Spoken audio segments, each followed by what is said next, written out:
Chapter 12, 1974, Introducing Vajrasattva, and the heading is Kalachakra Initiation, Bodh Gaya. In January 1974, His Holiness the Dalai Lama bestowed the Kalachakra, Wheel of Time initiation, for the 5th time in his life and the 3rd since leaving Tibet. The empowerment was preceded by a 3-day teaching on Togme Zangpo's 37 practices of bodhisattvas. The profound Kalachakra Tantra, a pathway to full enlightenment, contains elements of astrology, medicine, and mathematics. Over 100,000 Tibetans descended on Bodh Gaya. They came by train, bus, rickshaw, and on foot from many places inside and outside India: Dharamsala, Darjeeling, Dahusi, Mysore, and Bangalore. From Ladakh, Bhutan, Sikkim, Nepal, and Tibet, many of them wearing local costumes and jewelry. Tent cities sprang up with bustling restaurants serving all types of Tibetan and Indian food: momos, tukpa, samosas, chai, and the like, alongside market stalls selling clothes, religious objects, and antiques. It was like a scene out of National Geographic magazine. Several hundred Westerners also poured into Bodh Gaya for the initiation. Many of them stayed in the Tibetan tent restaurants, which allowed people to sleep on the wide benches at night. The hippies in their motley garb mixed easily with the wild folk from the mountain, the men in sheepskin trousers, their long plaits woven with red ribbon. For many Tibetans it was their first sight of the Dalai Lama. They prostrated and cried loudly. Day and night, pilgrims circumambulated the Mahabodhi Stupa on its 3 different walkways, many prostrating all the way around. Everybody at Kopan who could get to Bodh Gaya went there. When asked to explain the Kalachakra initiation, Lama Yeshe became very serious, telling the students this was not something they should take lightly. The Lamas flew to the gray, poverty-stricken city of Patna with Mummy Max, Marcel, and 2 of Jampa Trinley's children. For once, Mummy Max was short of money, and so Linda Grossman paid for the Lama's tickets, an auspicious prelude to her ordination. The moment they landed, Lama Yeshe appeared to change personality. I couldn't believe it, Marcel recalled. He put on this incredible tough face and shouted at the taxi driver and the staff at the Hotel Patna, where we stayed overnight. However, it was very effective. It got us everything we needed without any fuss. But he was so stern, so different, even his body language. Rinpoche was confounded by the showers in our hotel rooms. He thought taking all your clothes off and getting wet was a total waste of time, especially when it was midwinter and very foggy. The next day, we took a train to Gaya, then taxis to Bodh Gaya. Marcel continued. I hadn't asked to be ordained, but Lama told me to do so, saying to me, life is very short and many things can happen. It is good protection for the future to be ordained. I had nothing but one shirt and a zen, so he gave me his shem top and a shirt. It was a good shem top, one Max had bought him. Later he took it back. I had to tell my parents about my ordination, but I definitely didn't have to ask their permission. Lama told Pete Northand he should be ordained in Bodh Gaya with the others, but Pete declined. He and Steve Molaski were charged with the task of taking to India as many little monks as would fit in the rattling old Bedford van Kopan had acquired from Ron Brooks' father. It was known as the Grey Steel Death Trap. During the colder periods of winter, it could only be started after a small fire had first been lit under the diesel tank to warm it up. Pete Northand remembered the trip. We squeezed in about 14 of them with their bedding and food. Of course, they didn't have papers, so we had to creep across the border and be really nice to the guards so they wouldn't check inside the van. When we got to Bodh Gaya, I felt really strange, like I should have been getting ordained after all, but I just couldn't. They had good tents for us. Peter Kedge had got a hold of some army tents from Patankot. Lama Yeshe's Tibetan tent was in the back garden of the Mahabodhi Society, which manages the stupa. The rest of the monks and Ingis, about 20 people in all, traveled to Bodh Gaya in the back of a large cattle truck they had rented, except for new student John Newman and Nick Rebush, who rode in a small enclosure above the driver's cabin, desperately trying to memorize the long Chenrezig mantra by reciting it aloud along the way. It was a long and extremely bumpy ride, lasting 3 days in all. Needless to say, everyone was most relieved to arrive at their destination. Word got around that Lama Yeshe was going to give a talk to the Ingis about taking a tantric initiation and the tantric vows. The Japanese temple was packed with students, who were all very relieved to hear someone teach in English. Lama Yeshe arrived, mounted the throne, and sat in utter stillness and silence for a full 5 minutes. Then, placing his hands on his heart, he said, "I hope you people are not expecting too much from me. That is why we meditated silently, because I do not have knowledge, such deep understanding. One thing, my students are always begging. Until now, I am waiting to see if somebody can help them, because there are many higher lamas here, the very highest lamas who are existing in this time and this place. So I wait up to now. But they tell me they need badly, so I come here today for their expectation mind. But I hope you don't have too much expectation." The essence of the talk that followed was basic Buddhism, but some students were excited by the esoterics of the Kalachakra and had complicated questions they hardly knew how to ask. "How do you visualize the mandala?" asked one. "At what stage do you enter the mandala?" asked another. Lama's answers were simple. "Well, you don't need to know those things," he told them. "The main thing for you to do is learn to meditate and focus. I know you don't know what's going on out there, but sometimes neither do learned Tibetan Geshis. We don't know, but we just sit there and feel blissful and experience that bliss." And the follows is a long quote from Lama Yeshe, edited from archive number 285. To receive such a powerful initiation, we need certain qualifications, certain inner understandings. Therefore, we are strict. If we are not strict, we are empty. We are not empty, and we are not miserly with the teachings. We have no reason to be. On the one hand, we have the Lama's experience, and on the other, we have the nature of the Mahayana teachings, which provide an individual method for each individual personality, or even for each distinct element of an individual sentient being's mind. As you can see, there are many people here to take the initiation. But as we have observed, each one of us receives that powerful initiation individually. Don't think that just because everybody is sitting in the one place, each person receives the same thing. No, really, it's so simple. Check up for yourself. You don't need me to explain it to you. To receive this initiation, the most important things you need are a pure motivation, the mind of bodhicitta, renunciation of samsara, and an understanding of the reality of the nature of your own mind, emptiness. These 3 principal aspects of the path to enlightenment are what you need. Don't be afraid when I talk about bodhicitta. Bodhicitta means having a pure motivation, no involvement with personal ego trips, gravitational attachment to sense objects or reputation, and a very sincere wish to reach everlasting blissful enlightenment as quickly as possible for the sake of all mother sentient beings. If you have this kind of motivation, then you have got it right. No matter what you are, black, white, yellow, red, or green, it doesn't matter. This is the most important thing of all, dear. Then when Lama talks about renunciation of samsara, again you are afraid. Normally people have some fear when we say renunciation, but you should understand clearly and exactly what renunciation is. It is not referring to anything external. Instead, it means to renounce whatever makes your mind agitated. This is a good example of how we often have trouble with words. Lama says renunciation. Lama says suffering. But often, what you think those words mean doesn't exist. Renunciation doesn't mean that I give up this place and go somewhere else.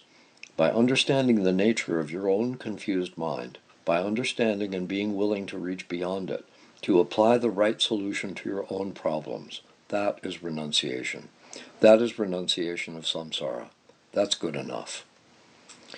Renunciation of samsara does not mean to become extreme by not eating or drinking or by trying to eliminate every need completely. That doesn't help. We renounce the mind full of superstition and uncontrollable sensations, feelings, and emotions. All of this is the source of our suffering. This is Lama's connotation, Lama's understanding of suffering. You may believe that your physical situation is okay.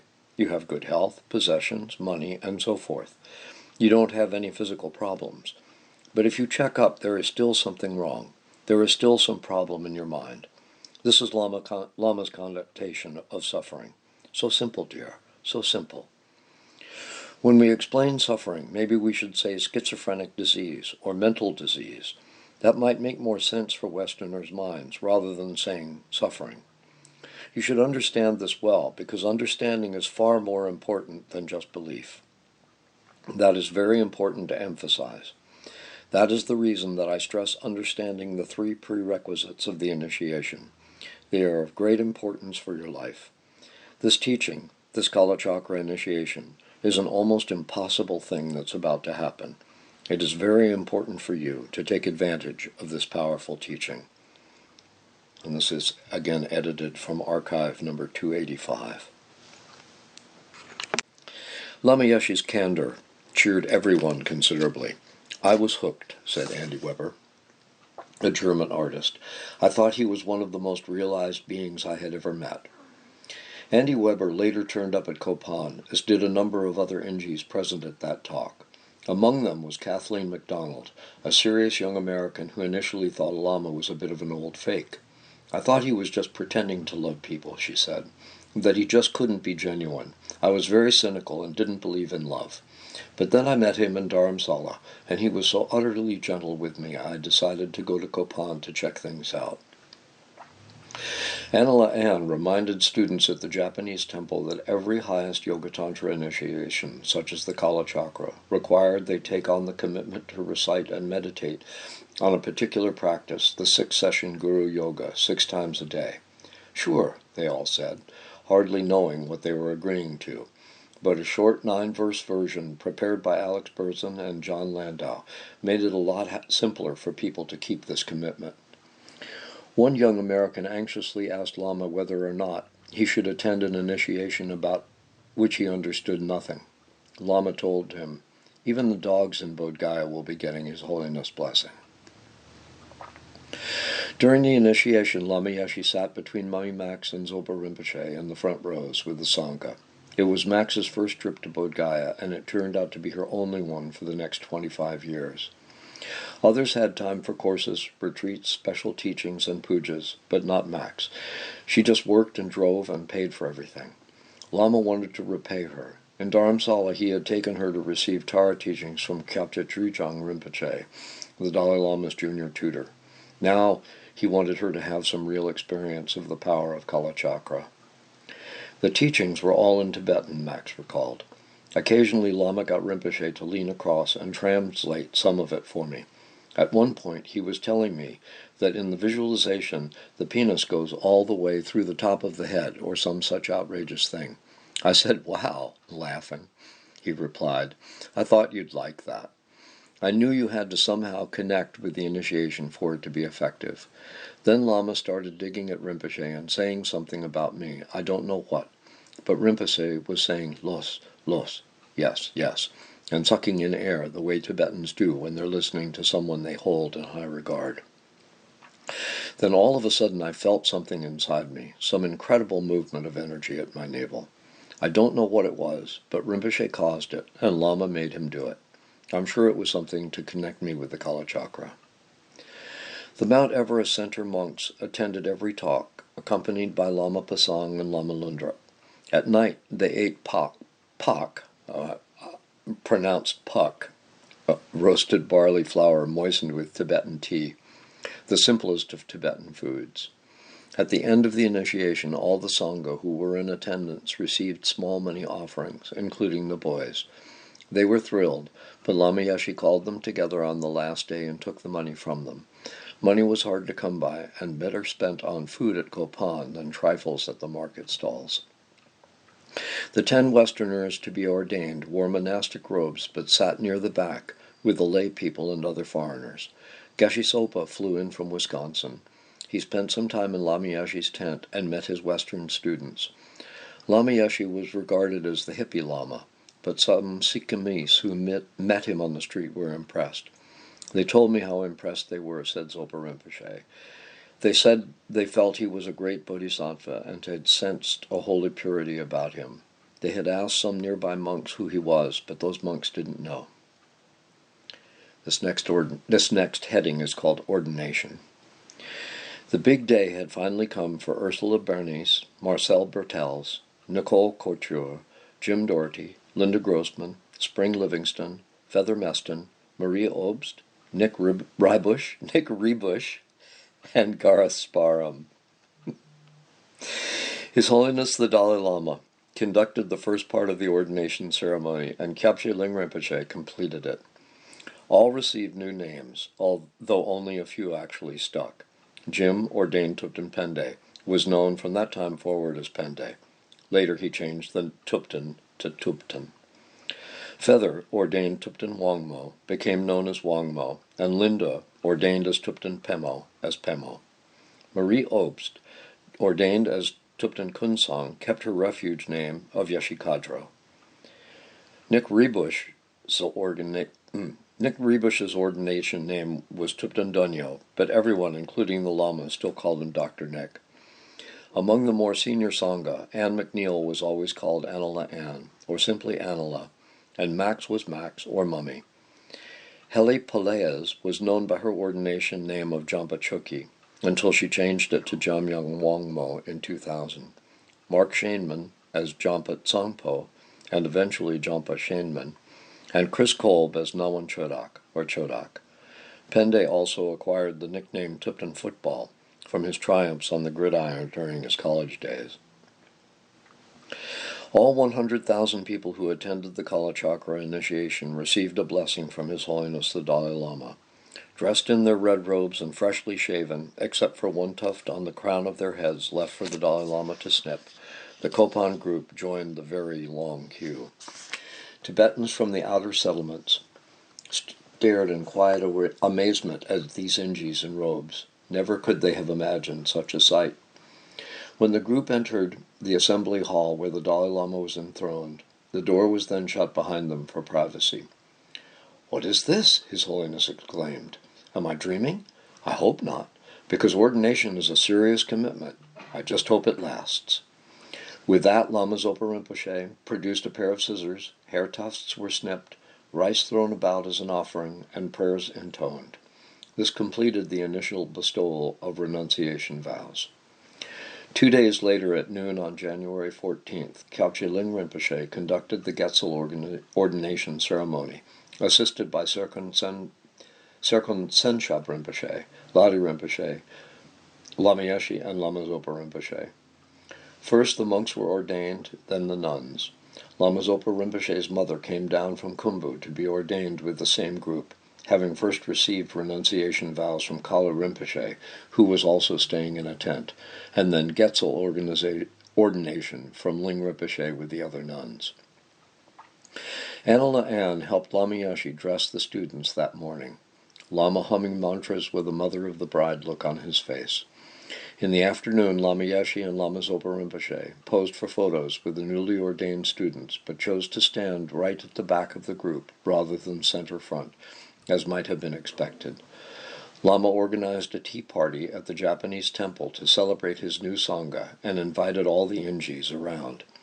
Then he made his new monks and nuns go without sleep that night, telling them to spend the night circumambulating the stupa and meditating under the Bodhi tree in order to accumulate merit. The next morning, Lama asked us if we had become enlightened overnight, and we all said no, recalled Pemo. In December, Lama Yeshe had encouraged the Sangha to form an organization called the International Mahayana Institute, IMI, and had even designed an IMI identity booklet.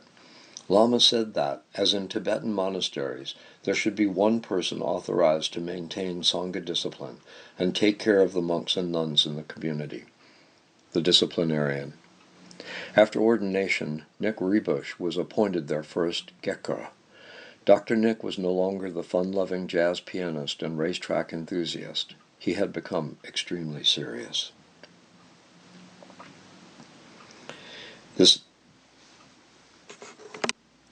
This heading is called From Lama Yeshe's Talks to His Sangha Community.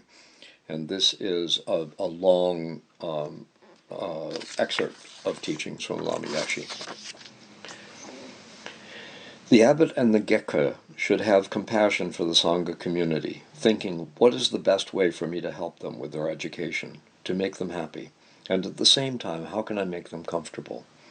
Being an abbot or a Gekhe is an incredibly big responsibility, and to do the job you have to understand how to take care of monks and nuns, both physically and mentally. If you're concerned with only their mental well-being, there will be difficulties. If you think they should be leading an ascetic, Milarepa-like existence, it will be extremely difficult. We're not living in Tibet. You just can't do a Milarepa trip in the developed world. Each day in your life is so important. Your entire life is made up of these days, one after another. If you make a program for your life, you'll see clearly how you waste your time. If you don't make such a program, you don't realize how much time you are wasting. Make sure that you balance your activities, your intellect, your emotions, and your practical application. You don't realize it yet, but monastic life gives us a schedule for our daily lives. We should be very grateful for that, I tell you. When I went to the monastery, the rules made me get myself together in a way I could never have done alone. You can't imagine how much we human beings can accomplish. It's unbelievable. When you put yourself into a situation that brings out the best in you, you can surprise yourself.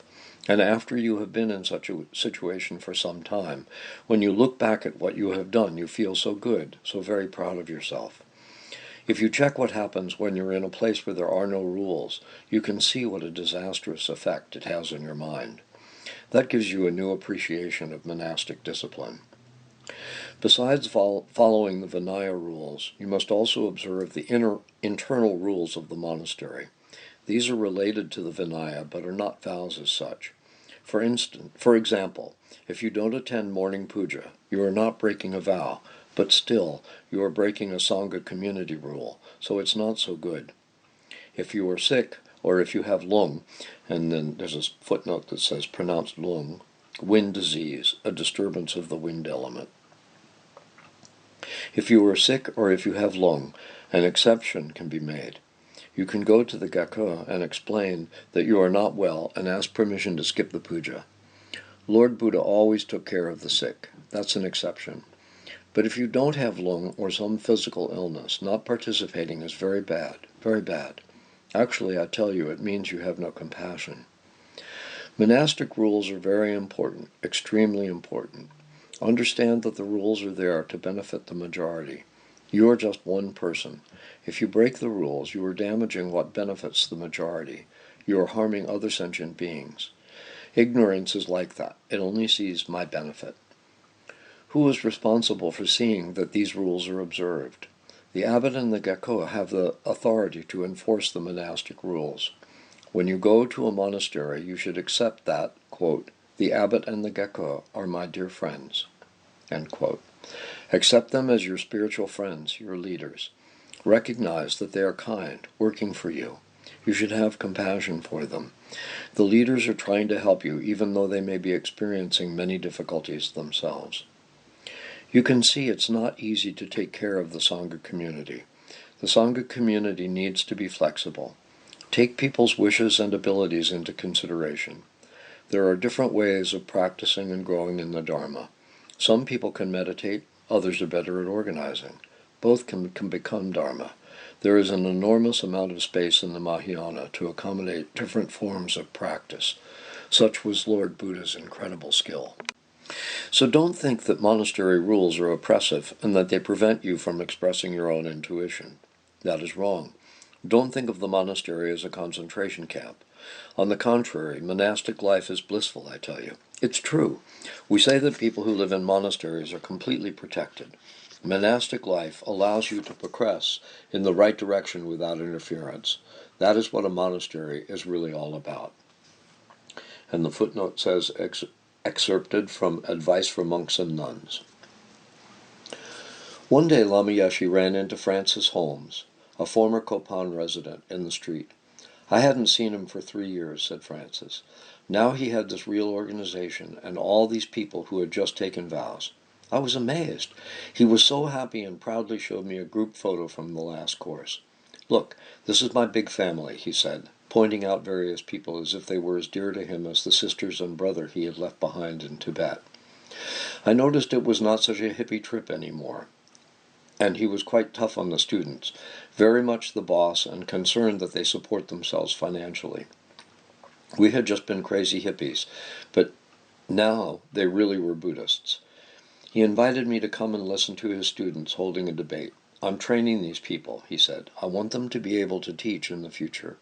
They need very clear knowledge because Westerners like to ask questions. They have to be able to answer them, not vaguely, but with clear, exact Buddha knowledge. I was impressed. His Holiness the Dalai Lama is telling me I should go and teach in the West, Lama Yeshe said to Francis. He had told her before about the dreams of aeroplanes he had had in Tibet. Now several Western students were inviting him to visit their countries. One young student in Bodh Gaya refused to eat. This lady thinks she should be like Milarepa, Lama told Francis. Every day I tell her to eat, eat. Her father came here and he is so worried about her. He is not a Buddhist, but a very good-natured, very good-hearted, ordinary businessman. I told her, Buddha should not do strange things. Your father is a teacher for you. You should become like him instead of going off into the mountains and not eating. Lama's common sense and practical instincts were inspirational. Students calling on him in his tent late one night found him stitching up someone's torn robes. Once the Kalachakra initiation and teachings were over, the thousands of Tibetans melted back down the roads from which they had come, and the gray steel death trap made its shaky way back to Kopan. Those Nepalese roads are steep and winding, said Pete Northend. All you can see out the window is clouds above and clouds below. Suddenly our steering broke, and the wheels came to a stop 6 inches from the edge of a deathly ravine. Steve Molaski and I got the boys onto buses back to Kopan while we waited with the van. Some local men welded the steering back together for us, and it lasted for years. Suddenly Steve Molaski felt that he too should have been ordained. He raced back to Bodh Gaya where the lamas still lingered and asked them for Rabjong, the lowest level of monastic organization. Lama Yeshe himself cut Steve's hair under the Bodhi tree and gave the ordination. It was all very exciting. Those 10 devout, newly ordained Westerners would have been shocked and insulted if someone had told them, back then, that by 2018, Yeshe Kadro and Toten Pemo would be the only ones from this group to have kept their ordinations continually since this time. Lama Zopa Rinpoche's mother, of course, remained a nun until her death in 1991. This next chapter, or this next heading, is Peter Northend. After attending the 5th course, Pete Northend stayed on and began working on a big new kitchen dining room complex for the monastery. Pete was a wonderful worker, but very much his own man. After work each day, carefully avoiding Lama Yeshe, he'd sneak down to Buddha for a few drinks at the local Chang shop he liked to call the Dorjian Bell. He and a Nepalese crew also went to work on a substantial, partially erected building at Koh Pon called Norbalinka, named after the Dalai Lama's famous summer residence in Lhasa. Norbalinka was a large, sprawling dormitory building where the Mount Everest Center monks lived, 3 or 4 to a room, had their classrooms, and where a few Ingis were also occasionally accommodated. I noticed it had just been plonked on the side of the hill and didn't have proper concrete footings, said Pete. It was just sitting on a pile of rocks and mud. One good rain and it would all slide away. I pointed this out to Lama, who said, no, don't worry about it. So I thought, well, if they don't want my advice, why am I here? An American engineer friend of Max also had a look at it. He went pale and disappeared quick smart. But it's funny, that building never moved an inch. Pete lived in Steve's tower. Every morning he and Steve pulled 5 boys out of the morning puja to help them with construction tasks, such as digging sand out of the river about a mile away or loading the gray steel death trap with the bricks stacked at the bottom of the hill. The Sherpa children were raised to work hard and took it all as a matter of course. For some time it was a welcome break from puja and memorization of prayers and texts.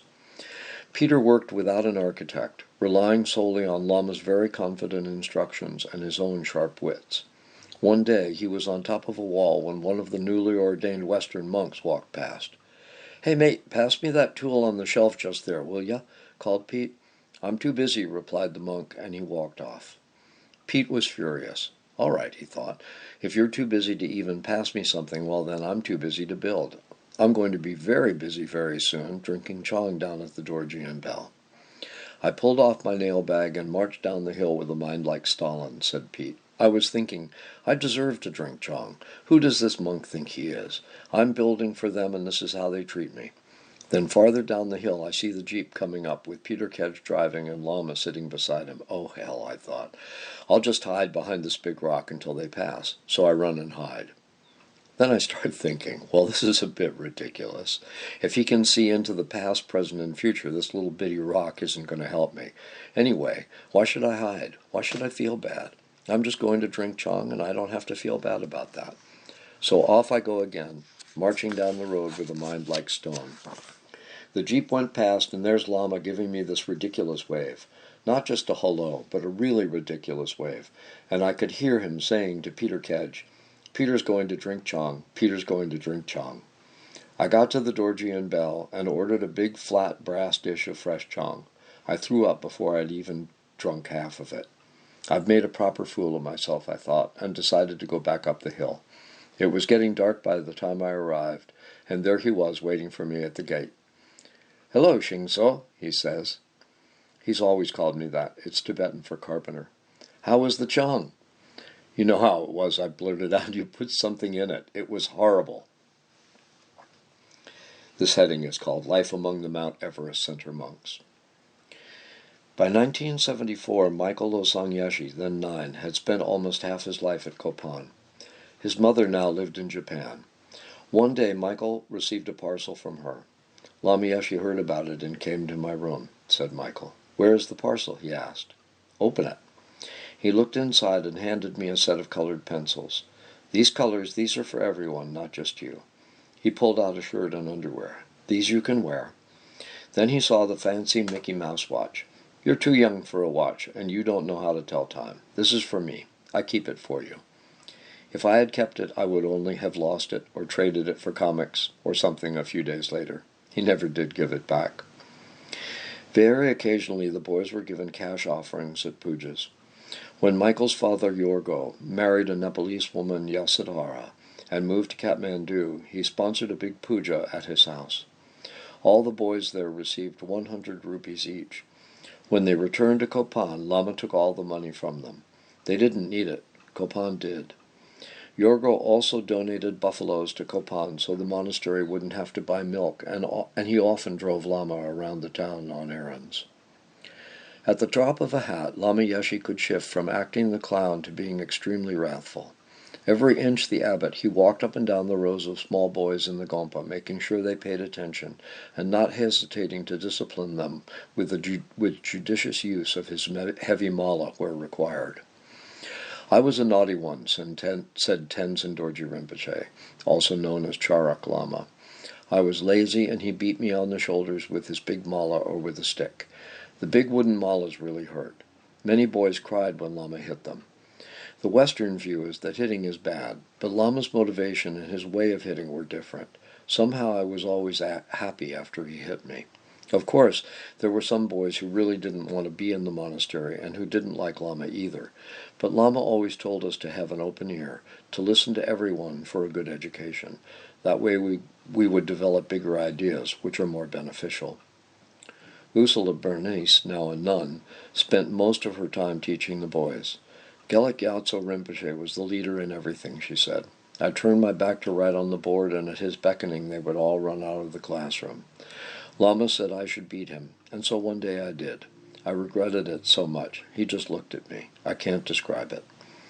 Late one night I found him crying his eyes out in the gompa, so I asked the lamas what had happened. I heard he had been playing in the bamboo, and a tree had fallen on his chest. I guessed he'd broken a rib because he wanted me to press on his chest. That night he slept in Lama Zopa Rinpoche's room, and the next day his mother took him away. When he returned, he was transformed. He was no longer a wicked little boy, but a totally special person. It was as if that accident had removed some big obstacle. After that he used to sit in class grinning at me and admonishing the others if they were naughty. Before the college opera, the boys had had classes only in the morning and then played in the afternoon. But after their return, Lama Yeshe had them working in the garden in the afternoon instead of just making noise. Gardening included lugging water up from the spring, an endless and arduous task, but exactly what they would have been doing had they stayed in Solokhumbu. Lama did not want them to waste any time. Now they had fresh milk, and Lama Pasang built a chicken coop so they could have eggs too. The Mount Everest center population was constantly changing as new boys arrived and others left. They included Sherpas, a few Tibetan, and Menangees, boys from the Manang Valley, which lies close to the Tibetan border, north of Pokhara. At one stage, there were more Menangees at Kopan than Sherpas, but over time many of these left. Everyone on the hill knew Lama Yeshe took a nap every afternoon after lunch. For his heart, they said. It was also the only privacy he could count on during the day. One day, when we were all making a lot of noise in front of the office after lunch, he came down and went whack, whack, whack, getting 3 boys at a time with his big bamboo stick, said Michael Losang Yeshe. We were always told to keep quiet at that time. Once an urgent message arrived after lunch, and some boys were sent to his room. When they opened the door and peeked in, he wasn't asleep at all, but sitting up surrounded by texts, studying. Although this time after lunch was generally called Lama Yeshe's rest time, his students came to know in later years that this was actually Lama's daily meditation time, when he meditated on the clear light. Some years later, Lama Zopa Rinpoche reminisced. After lunch every day, Lama usually went to rest for 1 or 2 hours. Wherever Lama was, in the west or in the east, Lama tried to take time to rest. In the beginning, I didn't realize what Lama was doing and thought it was just like our sleep. Then gradually I felt it was actually a meditation session. In the general view, Lama was continuing to meditate on clear light in order to develop that realization. People who didn't know Lama was a great hidden yogi, a great tantric practitioner, might believe that what Lama calls rest or sleep is the same as an ordinary person's sleep. Mummy Max was perfectly cast in her role. Whenever her jeep was seen coming up the hill, word flew around, "Mummy's coming! Mummy's coming!" The boys would rush to meet her in the courtyard, knowing she would have a treat for them. Their first picnic with Max was like a trip to another planet. She sent 2 beautiful, clean buses from Lincoln School for us, said Michael Losang Yeshe. We had never seen anything like them in our lives, and couldn't believe they were for us to ride in. Lama Yeshe came, too. We went to the popular pilgrimage site of Parping, 2 hours away, and had a picnic on a nice big open plateau. Mummy had paper cups and paper napkins for us. We had never before touched anything like paper cups and napkins. Sometimes Lama Yeshe would take a few children into Kathmandu with him to educate them in the ways of business. He was a master haggler. I was embarrassed to stand and watch him reduce a seller to a trembling, nervous shadow of the brash man who had made the mistake of sticking an overpriced cauliflower under Lama Yeshe's nose, said one witness. It was just a few rupees, and he could have gone down the line and gotten cauliflower from someone else. But you could see he was making some other connection with this man. It wasn't all about money. Local Nepalese women from the nearby villages were employed to do the Inji's laundry at Kopan, some of which began to disappear. Lama Yeshe called the villagers together and threatened dire consequence if one more pair of Levi's didn't return to its owner. "My Dharma protectors will get you," he thundered at these simple, superstitious people, his face black with anger. After they departed, he relaxed instantly. Moods didn't stick with Lama. He seemed to just put them on as required by the occasion. Once Lama Yeshe told a successful filmmaker, "Oh, you make movies. I am a good actor. I am best actor. I can be anything because I am empty. I am nothing." This heading is Teachings for the Inji Sangha. The approximately 14 Inji monks and nuns at Kopan lived a completely separate life from the boys. Several of them crowded together in the old house, where they slept on straw mats on the floor, with only a metal trunk each upon which to keep one candle to study by. Others were scattered in various rooms on the hill. There was still no electricity at Kopan, and each person's single candle also provided the only heating. Zena's old room was their gompa. They made a kitchen roster covering 2 weeks at a stretch. Each day, 2 different IMI Sangha members cooked for their compatriots, being responsible for morning puja tea, breakfast, lunch, and washing up. Usually this meant a person only had to cook about once a week.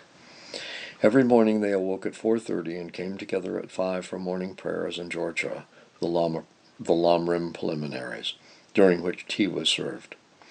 At the conclusion of the morning meditation, the cooks brought everyone breakfast in the gompa, usually chura, pounded rice, with milk, tea, and sugar, and sometimes sprinkled with roasted soybean flour for protein. On Sundays they had bread and cheese from the Kathmandu dairy. After breakfast, everyone went their own way until 12:30, when they again gathered to do Vajrasattva Puja together before a communal lunch at 1 o'clock. Lunch was their main meal of the day, as they were trying their best to follow the monastic rules laid down by the Buddha himself. They did not eat an evening meal. After an afternoon of study or work, the Western Sangha would then get together again in the evening, around 8 o'clock, to do Mahakala Puja, after which everyone retired to do their evening practices and go to bed. Some wanted to be as Tibetan as possible, while others wanted to say all their prayers in English. Some were naturally bossy, others submissive. Some wanted to do their prayers and practices privately rather than within a community. Some were particularly hard to get along with, creating an opportunity for the others to practice patience. Lama told his new monks and nuns there should be no expectation of being looked after, and that they should look after themselves and each other. And this follows. What follows is a long excerpt from Lama Yeshe from Advice for Monks and Nuns.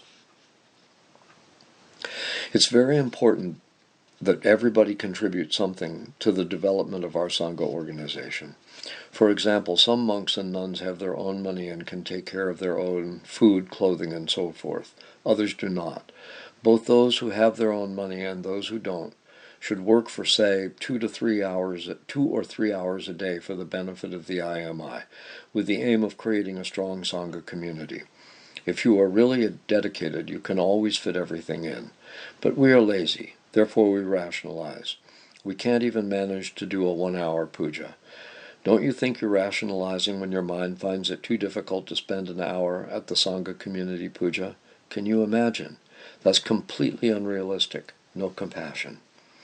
Most Western monks and nuns who come to India and Nepal tell me that they shouldn't have to work for their food and clothing because in Tibetan monasteries the monks don't have to work. The monks in the Tibetan monastery in Bodha don't have jobs. Why should we? My goodness, what can I say? Can you live on only black tea and tsampa? Can you? You'll be dead the next day. Tibetans can live like that. Look at Tibetan monks' faces. You can see that they eat only tsampa and black tea. You Injis can't do that. Your pink skins come from good, nutritious food. You couldn't survive on a Tibetan monastic diet. Whether you have money or not, in the monastery you should give up your selfish needs and work to help others as much as you can. This is so important, unless you can't see the benefit of having a community of monks or nuns. Is a Sangha community important or not? Can you see that or not? I'd like to know what you think. Yes, it is. It is so worthwhile. But this is not Lama Yeshe's effort. You people think that only Lama Yeshe can do it. I can't do anything. All I do is talk, blah, blah, blah. It's you who have to act to make the community successful. It is in your hands. It's your responsibility, but it is really worthwhile doing. Don't think that it is a bad thing for monks and nuns to work for their bread and butter. Who else is going to take care of you? Should Mother Sentient Beings serve you? Anyway, you're capable of supporting yourselves. If you really can't work because you're crippled or you've broken your leg, perhaps that's an exception. But as you are all But as you are so well educated, it's not good if you don't take care of yourselves. Of course, if you are from a rich family, you can ask them to support you. But if your parents are not well off, it is not their responsibility to take care of you. This just does not happen in Western culture. You should not think of just yourselves. Let's say I think only of myself. Why would I bother with you people, running after you all the time? I could disappear into a cave, go to the beach, sleep, be comfortable. That would be better than this. However, I feel it is necessary somehow that we should act to benefit others as much as we can, and not always be obsessed by the pursuit of our own pleasure. Always me, me, me. That's wrong. That's wrong. Try to benefit others as much as you possibly can. That is the most important thing. You have a choice. Help yourself alone or benefit many people. Choose to benefit the many.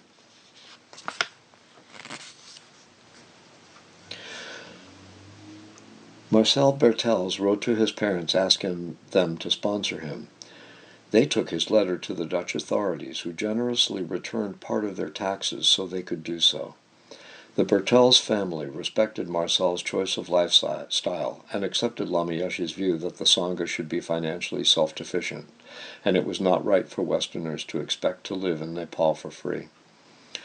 Lama Yeshe called each new Sangha member to his room every now and then to see how they were getting along. Be careful of the situations you get yourself into.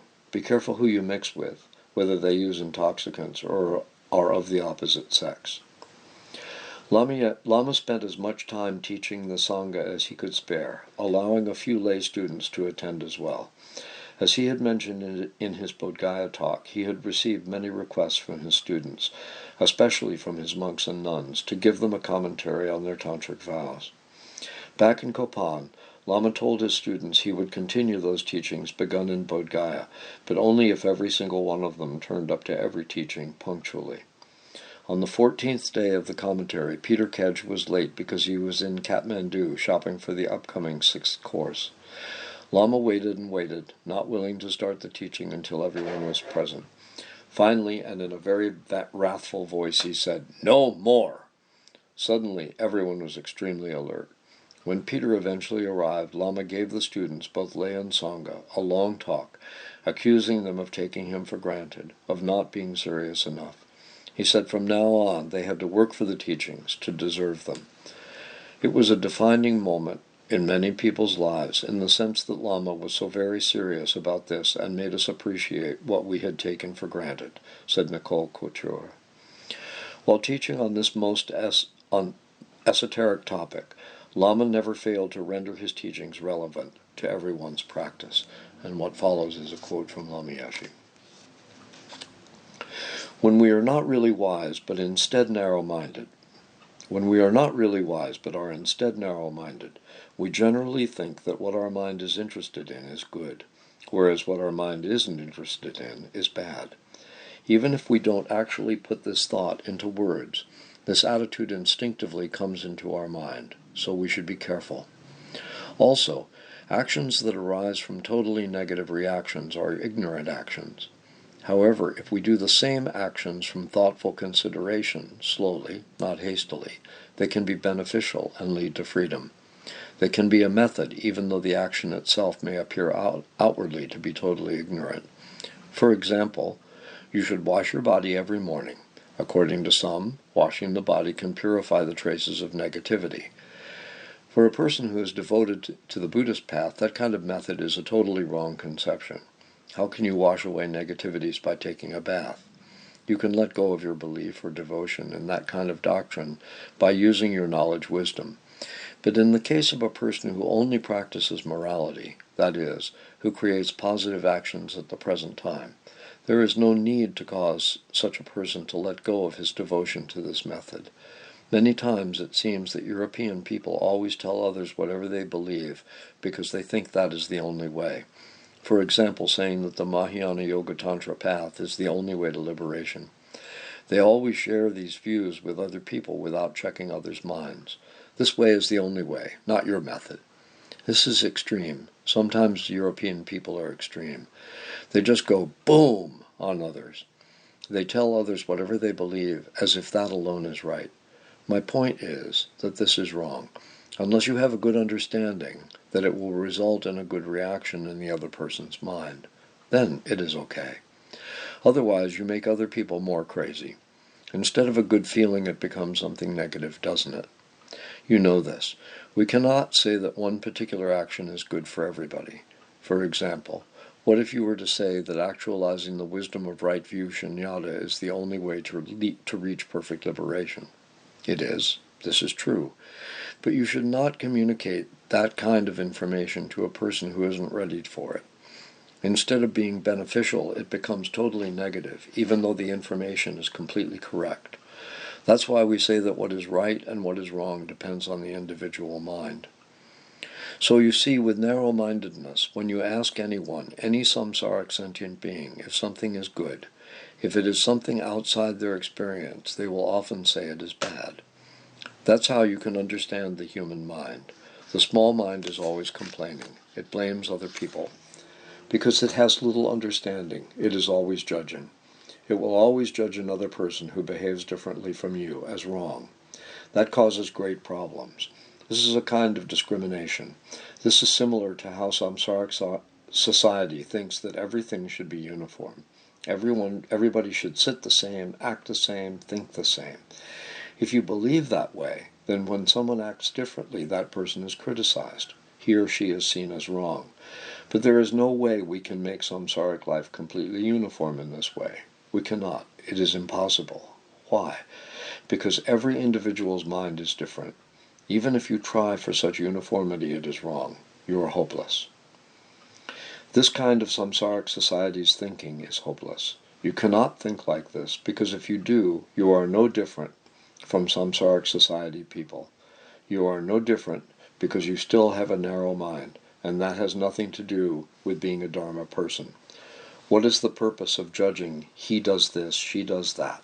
There is no purpose. What purpose is there, for example, for the people of Kathmandu to talk every night about what people of other societies do or don't do? You check up. Every night they only talk about other people's actions. What is the point? It is a waste of time. It's really simple. I'm not complaining. Just check up on your own experience. Just check up your own experience. Therefore, according to Lord Buddha's teaching, the discriminating mind is really the greatest cause of our problems.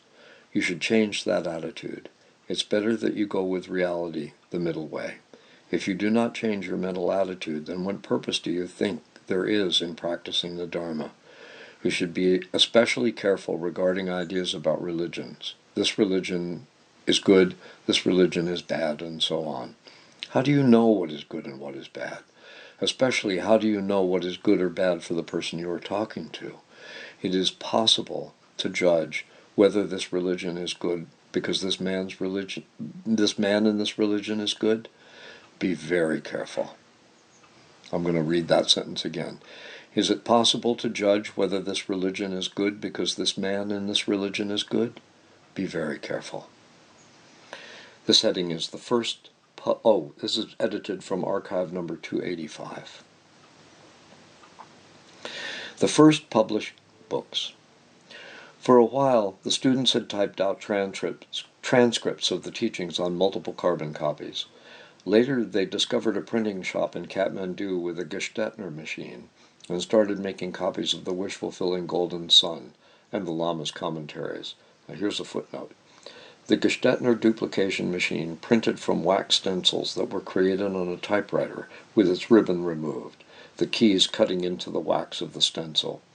The cut stencil was then affixed to the machine and run over an ink drum, either by hand or electrically, reproducing the original stencil on sheets of paper that passed over the drum. One day, Nick Rebush was able to convince Lama Yeshe to use monastery funds to buy Kopan its own electric Gestetner machine. He installed it in Mummy Max's house in Kathmandu as she had electricity. Later, when electricity came to Kopan, so did the machine. Having the Gestetner machine was a huge technological leap forward, but typing up the stencils was grueling work and printing them quite messy. Still, it provided Kopan with its own printing press, and later the young monks learned to cut stencils with a stylus and were able to print their own Tibetan texts. The fourth edition of Lama Zopa Rinpoche The fourth edition of Zopa Rinpoche's much improved course book, renamed since the second edition as the wish-fulfilling golden sun of the Mahayana thought training, directing in the shortcut path to enlightenment, was finally ready for publication. Thupten Pemo had painstakingly typed the stencils of every page. I started typing stencils for the Gestetner machine every day after breakfast and stopped around 2 a.m., said Thupten Pemo. That was 7 days a week. I was using a manual typewriter and had to hit the keys really hard to make sure the letters cut right through the wax. When the light went, I'd use 3 candles and a flashlight. I worked in a room in Norbalinka that was still under construction and had no glass in the windows. I had to keep my fingers from freezing so I could keep on typing. Nick called Pemo the 1,000-fingered lotus. She was a really good typist. So copies of the wish-fulfilling golden sun were being prepared at Max's house in Kathmandu in time to make it available to the students of the 6th Kopan meditation course. In the foreword, Rinpoche had written, "This book has not been written because there is a new Dharma, not yet shown by Guru Shakyamuni. My depthlessly kind, venerable Guru, Thupten Yeshe, has given the Vajra instruction that it is necessary to write such a book in English." After his name on the title page, Rinpoche added, "the greatest simpleton among all the followers of Guru Shakyamuni." In addition, Nick Ribush had edited handwritten notes from the 3rd, 4th, and 5th courses, and Yeshe Kadro, Thupten Pemo, Sally Barod, and Nicole Couture had typed them up. Copies of these course notes were also being printed to be available for the upcoming course. After my ordination, I went back to New York and returned with 3 simple Panasonic tape recorders, including one at his request for Lama Yeshe's personal use, Thupten Pemo recalled. Back then you couldn't buy tape recorders in Kathmandu. From then on, we were able to record the teachings. And this heading is called His Holiness the Dalai Lama's Annual Losar Teachings. The Lama's routine was to spend Losar at Kopan, then travel to Dharamsala for the Dalai Lama's teachings. They also returned to Dharamsala in the autumn of each year to do retreat. On these visits, they always met personally with His Holiness and the 2 tutors, Kyabche Ling Rinpoche and Kyabche Trichang Rinpoche, to seek advice about programs for Westerners and their own personal practices. Traditionally, after Losar, a public discourse was given at the Dalai Lama's own temple, followed by a more exclusive tantric teaching in his private chapel. When teaching smaller groups, His Holiness would select subtle passages from the text and challenge the audience of abbots, tulkus, and geshis to debate the various interpretations with him. At one such gathering, His Holiness came to just such a passage in the text, but none of the dozen or so interpretations offered by the audience seemed to impress him. "Well," His Holiness chuckled, "we even have the abbots of Gyuto and Gyume, the 2 Gelug Tantra colleges, here, but still nobody seems to be able to work out the meaning of this line." From the back of the room, Lama Yeshe waved his hand. "I think it is just a spelling mistake, Your Holiness," he said. A tulku backed him up. "I agree with Thupten Yeshe, Your Holiness, it's a spelling mistake," he said, and proceeded to point it out. His Holiness burst out laughing and said, "Today the yogi from Nepal has put our greatest scholars to shame." This section is called Adele Hulse. In early March, the Lamas returned to Nepal and met the Australian journalist Adele Hulse, who years later composed Lama Yeshe's biography. She had been in Bodha, the area around the monumental stupa located a 40-minute walk from Kopan Hill, since before Christmas. Having spent 11 years in Catholic boarding schools in Australia, Adele explained, religion was the last thing on my mind. I wasn't keen on Californian Buddhists jangling their beads and mumbling about their guru. Then a telegram arrived with the news of my father's death. Standing outside the Kathmandu post office, I suddenly realized I too was going to die one day. The words exploded in my brain. He's dead. You're next. I looked around me at the people in the street and saw that they too would die. I returned to the house full of the sophisticated hippies I hung around with, but now they seemed childish. They just wanted me to smoke opium and forget about it. I didn't want to forget about it. I yearned to talk to someone sensible, and I knew the guru on Copan Hill spoke English. On my way up there, I ran into the English girl everyone said was crazy. I had met her before in a tea shop, and she seemed fine to me. She asked me why I was crying, and when I explained, she clapped her hands and said, "Perfect. The lamas can do puja for him and transfer his mind into a pure realm." What? When I arrived at Copan, Yeshikadro took me to Lama Yeshe's room.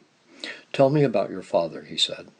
I explained he was a truly wretched, war-damaged alcoholic who had singled me out for consistently vicious treatment all my life. "You want to help him?" he asked. I said I did, and the girl everyone called crazy had said something about pujas and mind transfers, but I didn't believe in such stuff. "Doesn't matter you believe or you don't believe," he said. "Fact is, you are his daughter, and you want to help. That is all we need. But it should happen on a special day, an auspicious day, so we should do later. Now tell me, can you visualize your father?" He said visualize. I certainly could. That huge red and purple head, the stink of alcohol, the ever-present threat of abuse and violence. So you should try to see him in the worst suffering aspect, most drunk, most angry, that one. Put that picture in your heart. Then think that through a hole in the crown of your head comes white radiating light from Lord Buddha. It comes down through your heart and washes your father, purifying him of all negativities and sufferings. You think you can do that? Good. So you practice that now as much as possible and come back in 4 days and we'll do puja. You will need to pay for small offerings. Yeshikadro, she will tell you. "Okay, dear, goodbye for now," he said. Considerably cheered, I went to see Yeshikadro again. She said that when she told Lama my father had died and I wanted to see him, he had said, "Yes, dear, everything that is born must die." That was exactly what I had realized when I read the telegram. I had met my guru, and I wasn't even looking for one. 4 days later, I came back with some money in white envelopes for the officiating lamas and more to pay for tea and gompa buns, as they were called. It all cost very little. The gompa was full of boys and injis.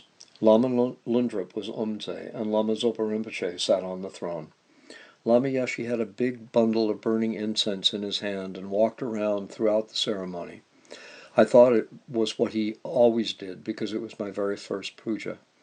I later learned it was most unusual.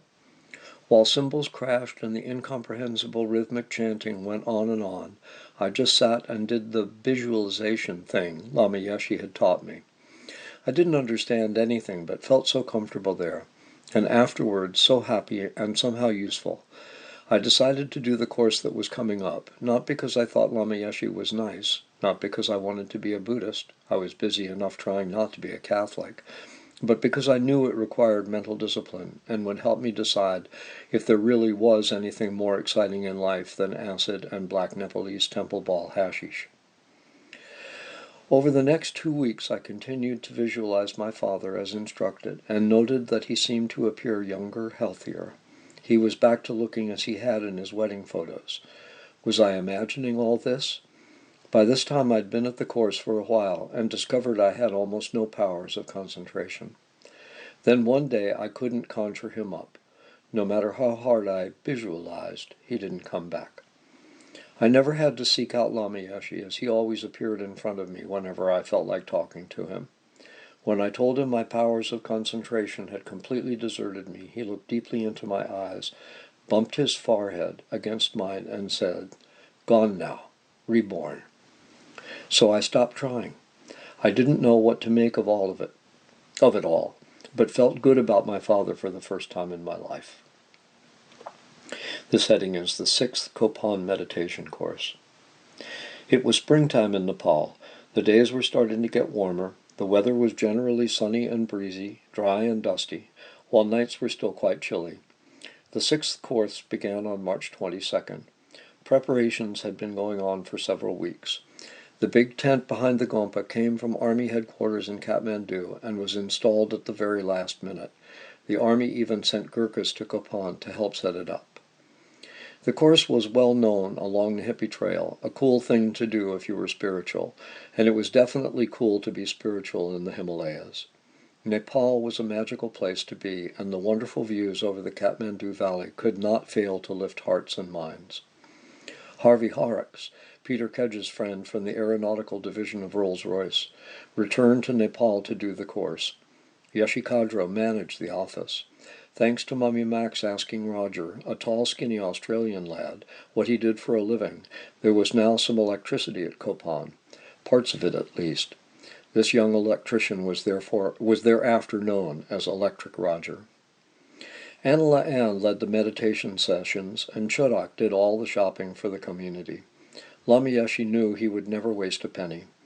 Lama used to call me the backward Indian boy, said Chodak. He knew I couldn't possibly fit in with the sort of regimen the new Sangha were into. Losang Nima had been sent to work at Tushita in Dharamsala as the housekeeper. Once the course got started, Lama Zopa Rinpoche relentlessly unraveled the sufferings of existence, particularly those of the lower realms of existence, the hot and cold hells, and the realm of the Pretas. Rinpoche also spoke at length on the shortcomings of seeking pleasure for oneself and the immense value of caring for others. But the spiritually cool wanted auras, astral travel, and tantric sex. 250 people enrolled for the course, and within 2 weeks over 70 had left. Lama Yeshi didn't mind at all. He even made a comment about junk people. Junk was one of his newest words. Many people were finding meditation very difficult, and the group was becoming increasingly agitated.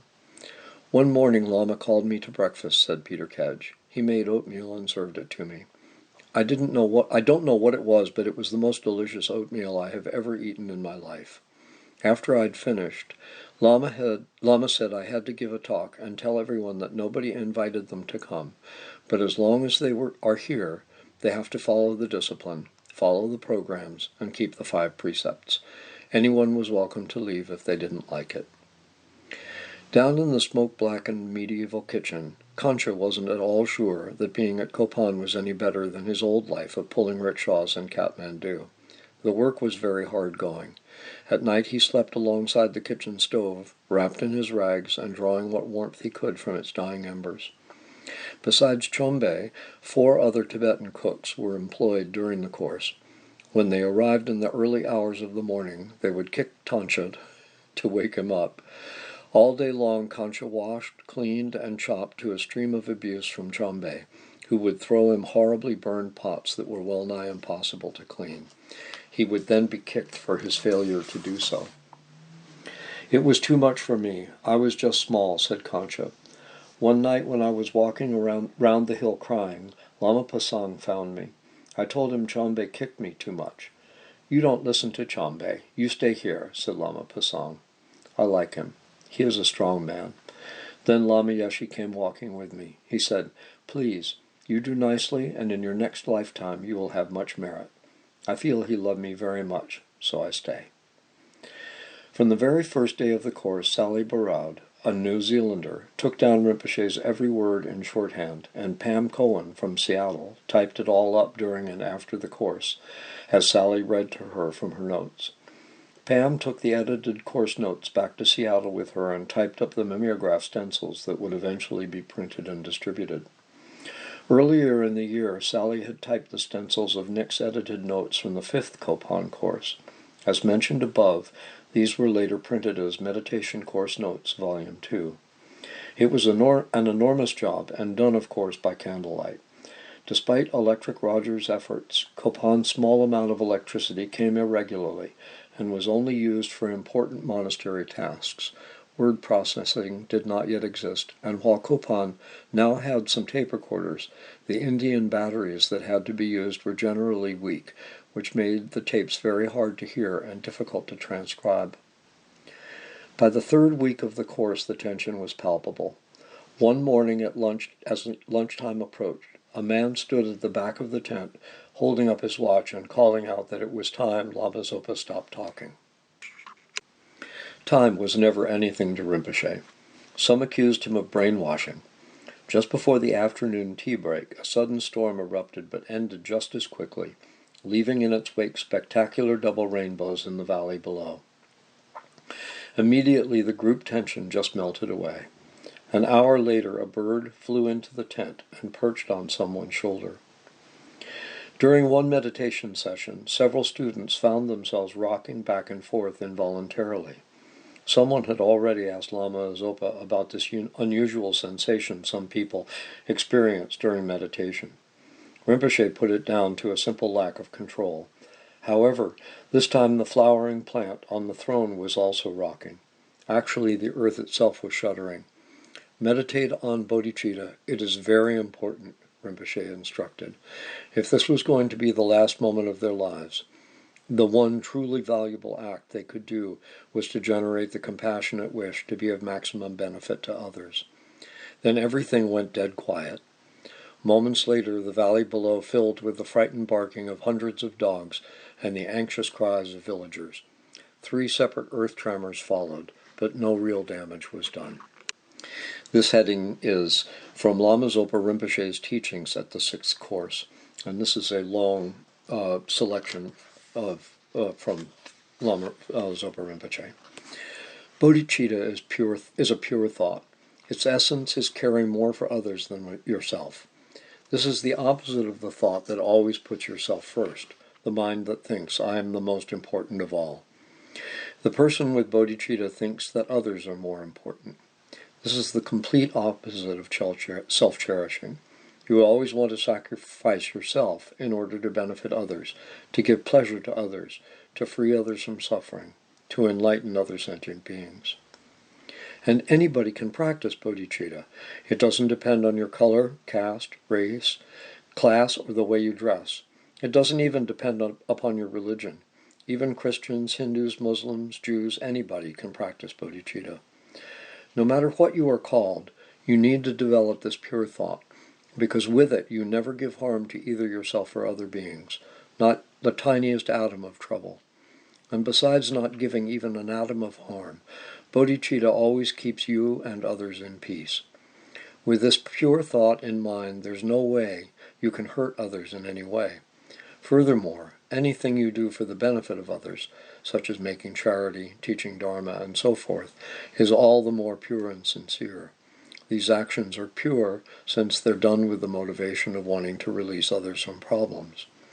The more an action is pure and sincere, the more beneficial it becomes. Bodhicitta is especially important if you're serious about desiring world peace.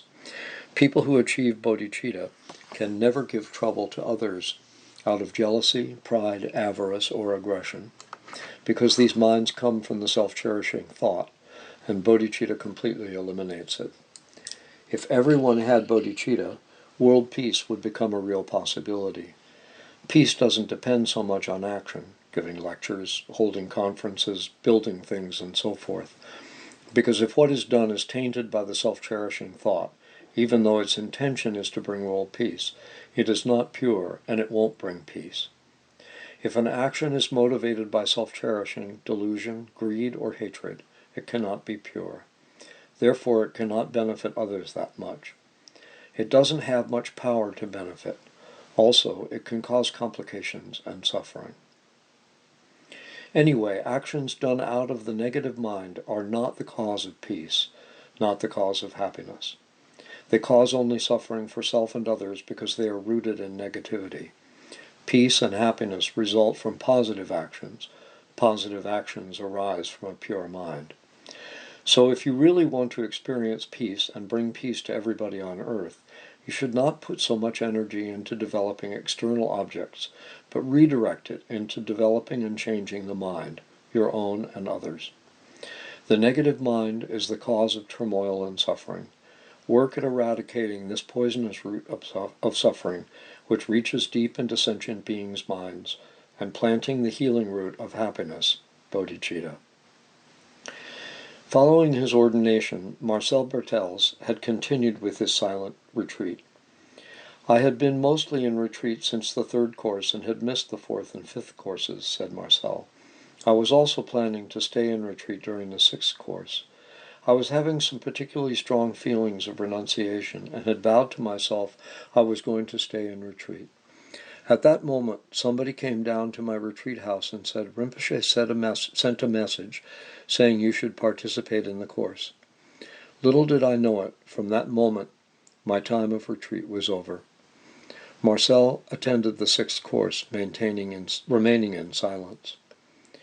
Adrian Feldman, a doctor from Melbourne who knew all Nick's friends and had gone through medical school with Nick's brother Doran, who was also at the course with his girlfriend Allison, didn't enjoy that course at all. His brother Max had been at the fourth course, and his other brother Guy had been at the fifth. Adrian regularly marched off down to Boda for steak dinners. Like many newcomers, especially the Jewish ones, Adrian was appalled by the practice of prostrating. He also suspected there was a lot of brainwashing going on. Yet every time he tried to better Rinpoche in an argument, he got nowhere. At one point, when Rinpoche was talking about the subtle aspects of death, Adrian stood up and said, "Do you mean to tell me that all those people that I have certified dead were not really dead?" He was clearly outraged by the thought. Lama Yeshe had yet to make an appearance. One day Adrian walked out in the middle of a discourse and climbed to the top of the ancient hill overlooking the Gompa. 3 Nepalese children looking after their goats sat down beside me and offered me some boiled sweets, said Adrian. This is reality, I thought. What was going on down there in the tent, that wasn't reality. I looked across to the Gompa balcony, and there was Lama Yeshe, quietly watching me. Suddenly I knew exactly what was going to happen next. Sure enough, a few minutes later he appeared at my side, and looking me square in the eye said, "If you want power, get back into that tent." That really floored me, because it was the Carlos Castaneda Don Juan spiritual power thing that interested me about Buddhism. But I looked back at him and said, no. He just turned, talked to the children for a moment, and left. That was my first meeting with Lama Yeshe. When it was time for Lama Yeshe's talk, everyone was nicely keyed up and expecting relief, insight, and laughter. Everyone sat in the tent and waited and waited. Suddenly, peals of high-pitched laughter burst forth. Everyone sat in the tent and waited and waited. Suddenly, peals of high-pitched laughter burst forth. Lama Yeshe flung aside the Zen covering his face. He had crept in and sat down among the students without even one of them noticing. It reduced everyone to tears of laughter.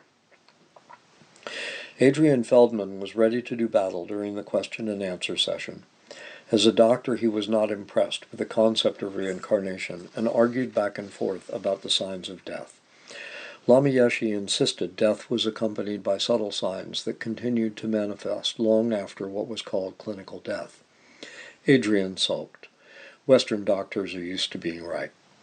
When someone asked about the causes of schizophrenia, Lama Yeshe said these lay in confused messages received in one's childhood, leading to an inability to make decisions, heightened sensitivity, and paranoia. Suddenly, Adrian was impressed. He had recently worked in a psychiatric hospital and shared exactly that view, one also held by the famous British psychiatrist R.D. Laing. "What would you know about it?" called one student aggressively from the back. "Are you speaking from experience?" Lama put his hands together in prayer and leaned forward. "Of course, dear. How else would you like me to speak? From a book?" A highly qualified biologist then asked several complex questions about sentience in plants. She had heard stories of cacti traveling, grieving, and showing signs of pleasure. Surely if an ant was sentient, weren't plants sentient too? Because Lama Yeshe's English was so basic, her questions had to be very simply worded, which meant everyone could understand them. Lama replied that organic elemental energy is not the same as sentience. Cacti are not sentient, as they do not have the potential to reach enlightenment. One of Lama Yeshe's favorite teaching words was chocolate, which signified to him all that was delicious and pleasurable, even blissful, in life. For example, enlightenment is not just chocolate at the end, in a lump. It is chocolate, chocolate, chocolate all the way. The next heading is Tsong Rinpoche visits Kopan. During the very last week of the course, one of Lama's teachers, Kyabche Tsong Rinpoche, visited Kopan for the first time. For weeks, Lama had been busy with preparations, which included the construction by the Mount Everest Center boys of a long, whitewashed stone wall alongside the Gompa. When they weren't building or painting, the boys swept, raked, weeded, planted, and printed new prayer flags from woodblocks in readiness for the coming visit. As the entourage made its way up the hill, Tibetan horns sounded from the Gompa roof, and sweet juniper smoke rose from the specially constructed incense burner, which resembled a tall white fir cone, built on top of the new white wall. The four Kopan lamas, Lama Yeshe, Lama Zopa Rinpoche, Lama Lungdrup, and Lama Pasang, each offered a kata while bowing deeply to the tall, thin old man as he stepped from his car. The Ingis gaped openly at Tsong Rinpoche's ascetic presence, at the sparse white beard that fell straight from under his chin, at his piercing eyes. Tsong Rinpoche radiated power and discipline.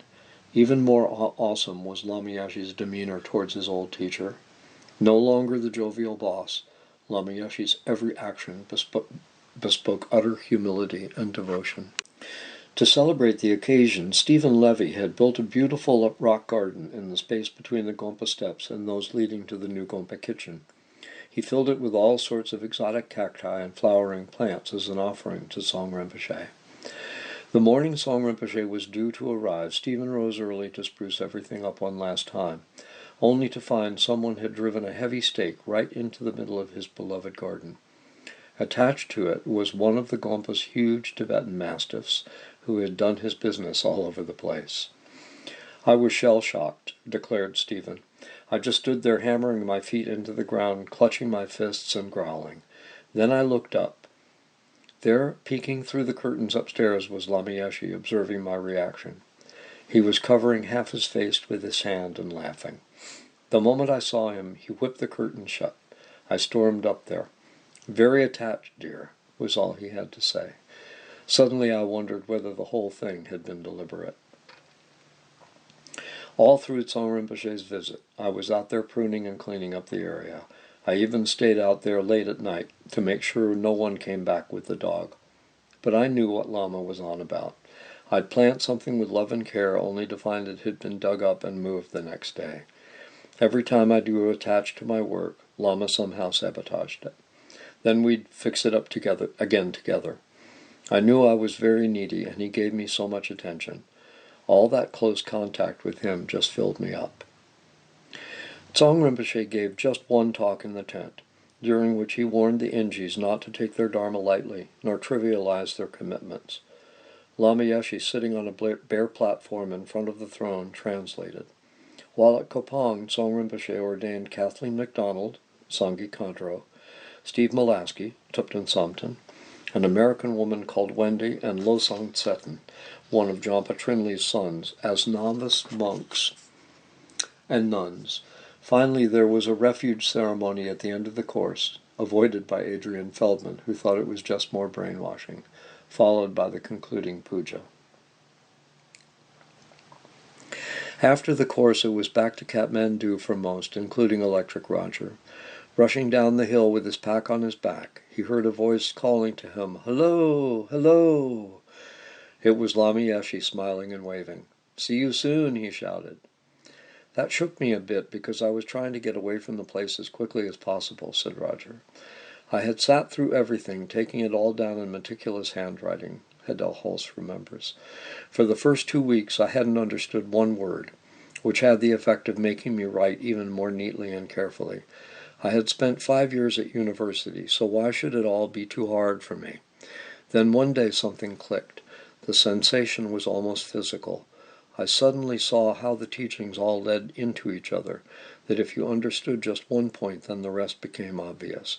If there was karma, if one thing caused another, then death caused something else.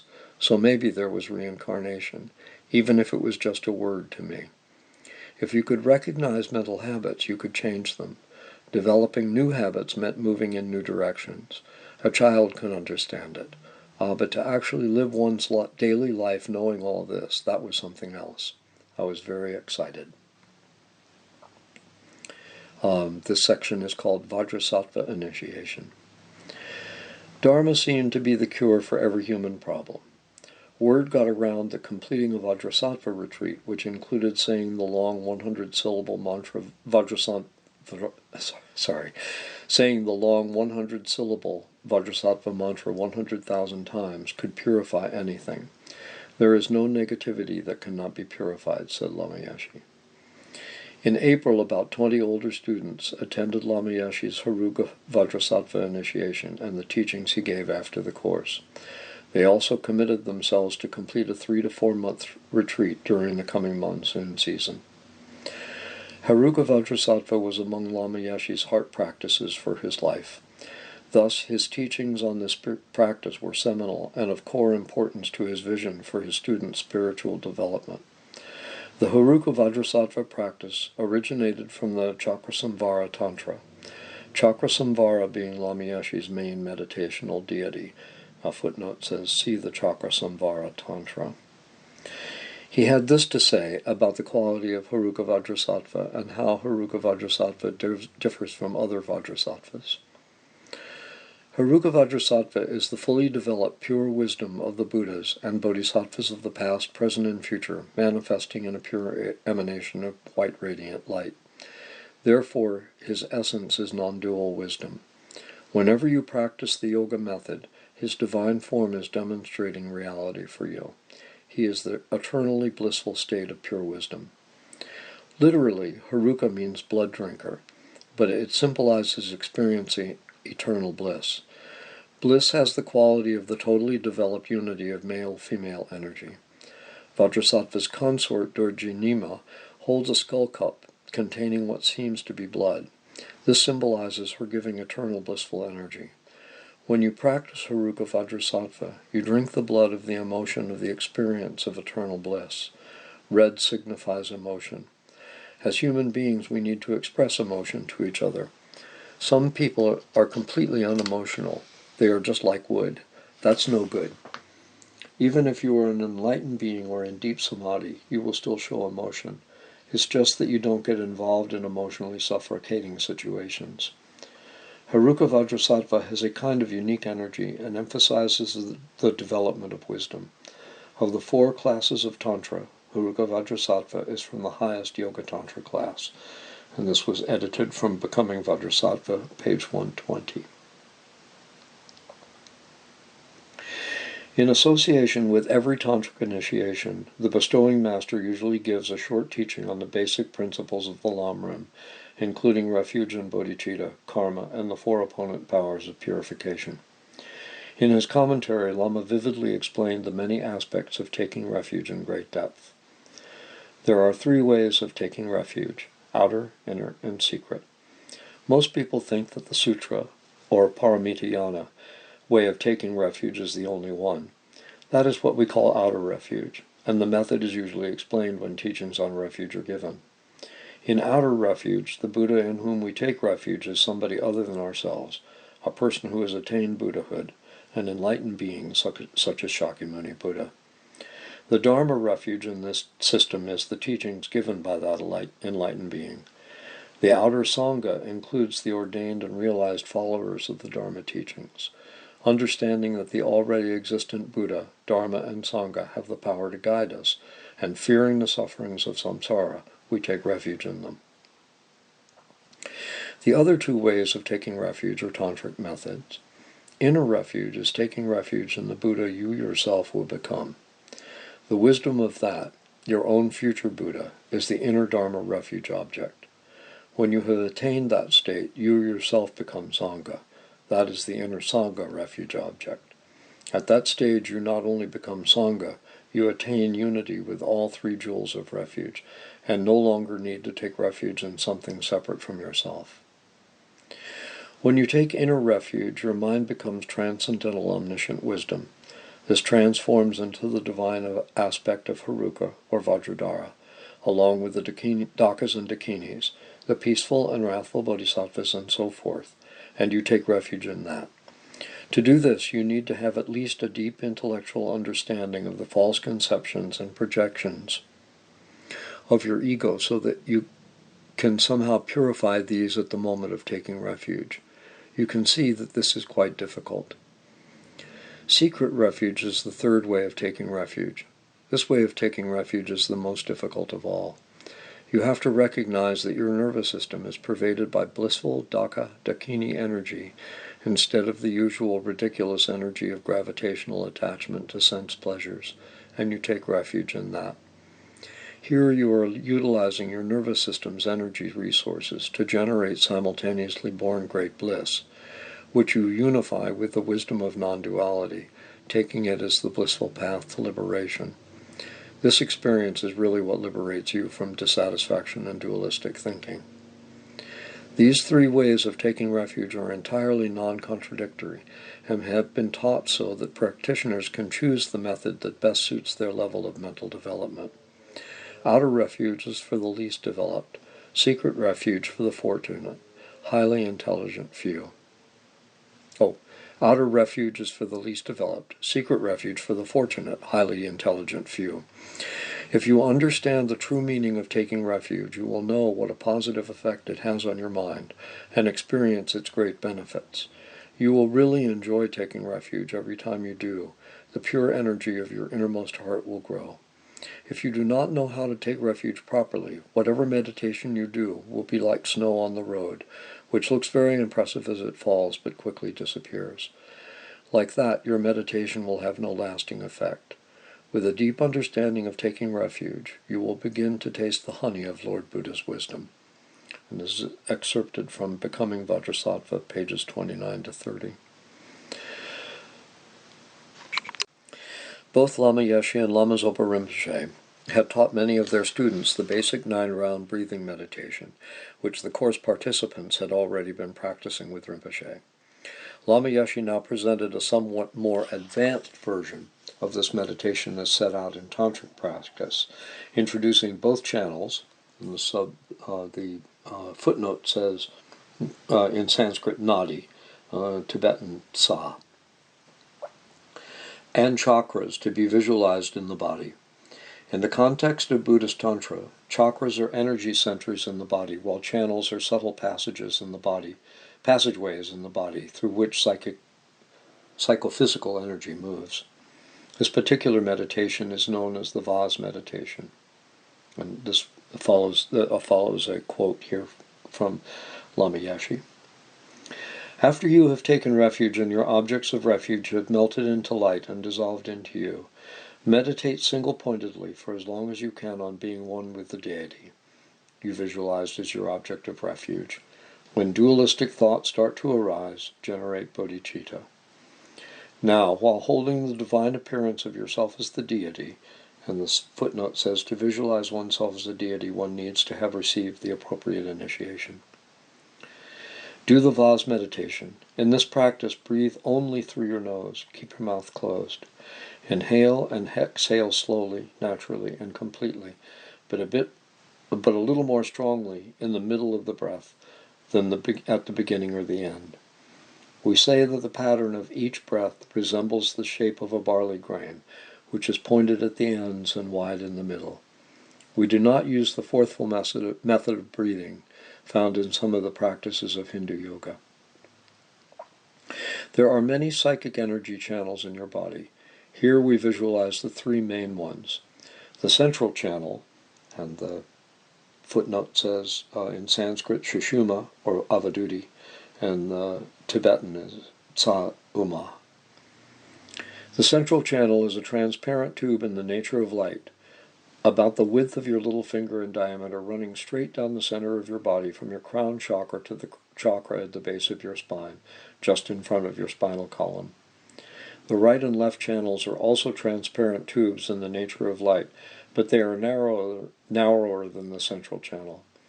They run from your nostrils up toward the crown chakra, where they curve over like an umbrella handle to run down alongside the central channel, parallel with it, to a point about 4 fingers' breadth below the net level of your navel, where they curve inward and join the central channel. Having visualized these channels, first breathe in through the left nostril slowly, then slightly more forcefully, then slowly again. Visualize that the air enters the left channel, filling it completely, and passes down and across into the right channel, up through it and out the right nostril. This air pushes out all the energy and impressions of your desire and attachment, which are pushed out beyond the Earth's gravitational field, out of the solar system, and disappear forever. Do this 3 times. Concentrate fully on the passage of the air through the channels, letting your mind become one with the movement of the air energy. Don't think about what your neighbor is doing or anything else.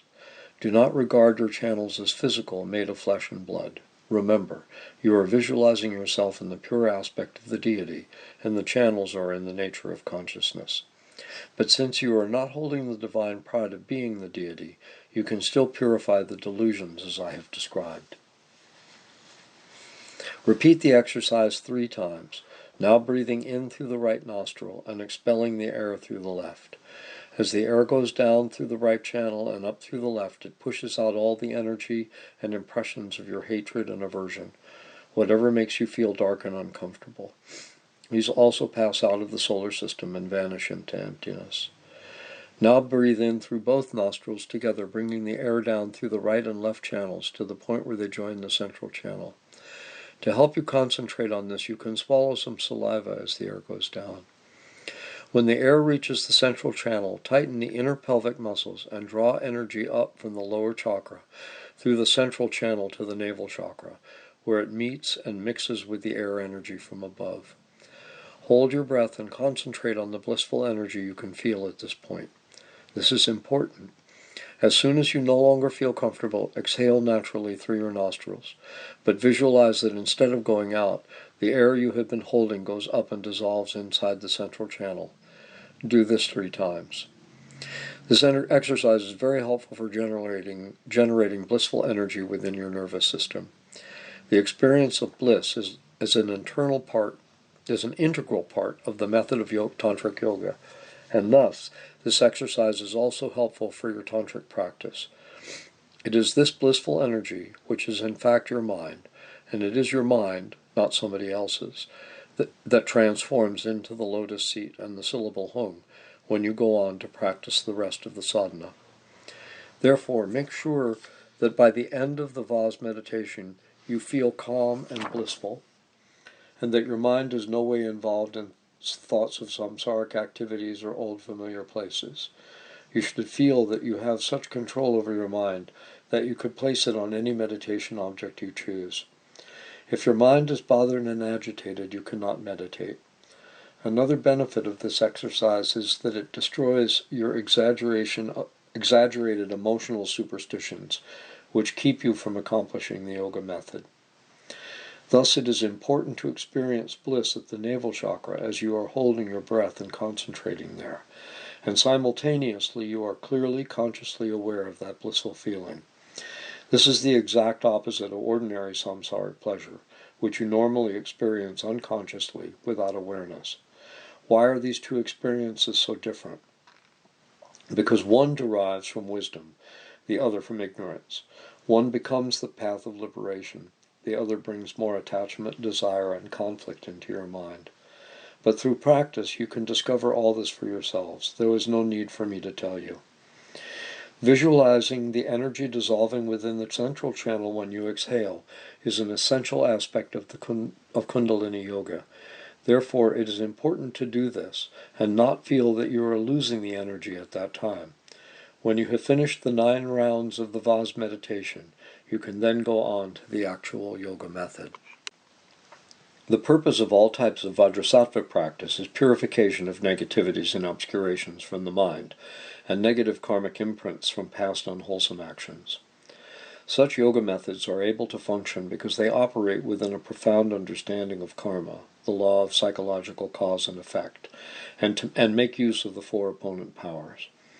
Lama Yeshe explained these methods and expounded the value of purification and the preeminence of the Vajrasattva Yoga method as a powerful and living purification practice. Well, this is a long quote again from Lama Yeshe. This teaching has come at your request, not from my saying, I want to give you teachings, come here and listen. In your studies on the graduated path to enlightenment, you have come to understand how powerful your minds are and how they create powerful and positive and negative actions. Aware of this, you have examined your lives and seen the nature of the actions of your body, speech, and mind.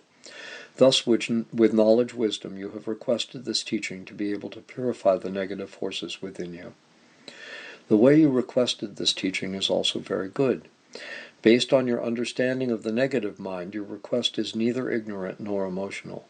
Since you are fortunate, intelligent, and wise enough to be able to practice this powerful yoga method and thereby destroy your negative energy forces completely, I feel that giving you this teaching will be of great benefit.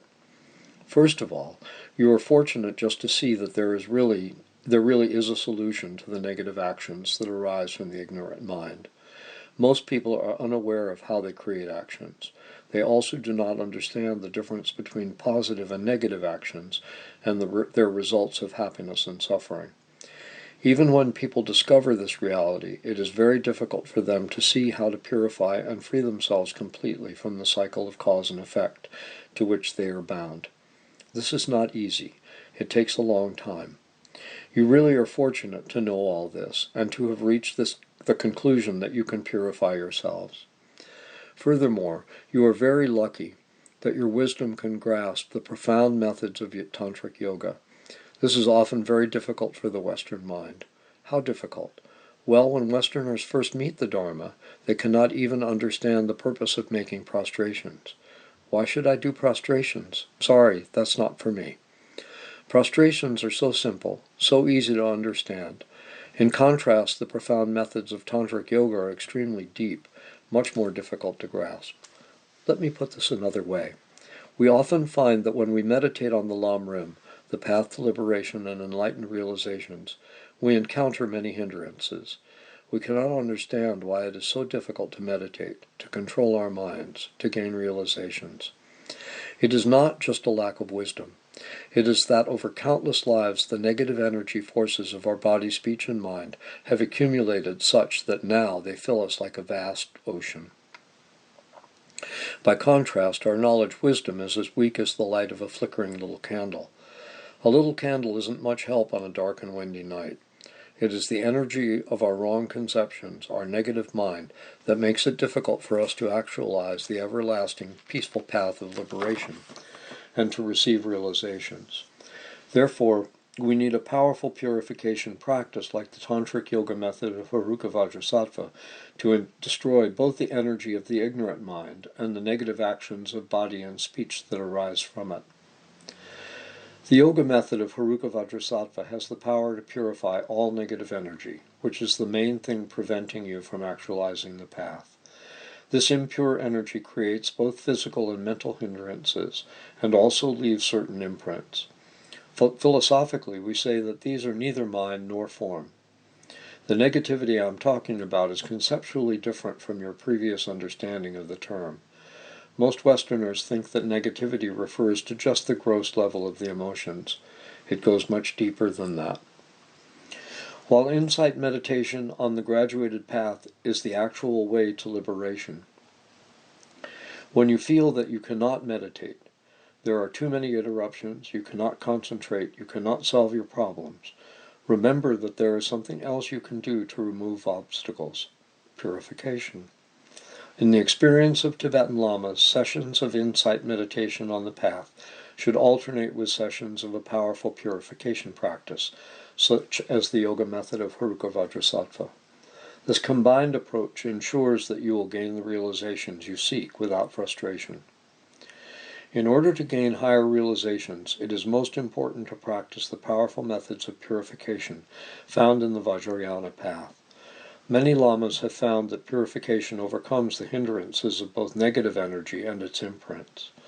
While other Vajrasattva practices emphasize physical purification, The Heruka Vajrasattva Yoga method emphasizes mental purification. This makes it especially powerful. And this was excerpted from Becoming Vajrasattva, pages 9 to 11. Lama Yeshe proceeded to explain the entire Heruka Vajrasattva sadhana step by step, including the visualizations and the actual purification meditations. After establishing and clarifying the visualizations of Heruka Vajrasattva above their heads, the students were instructed on how to utilize 3 different purification visualizations: downward, upward, and instantaneous.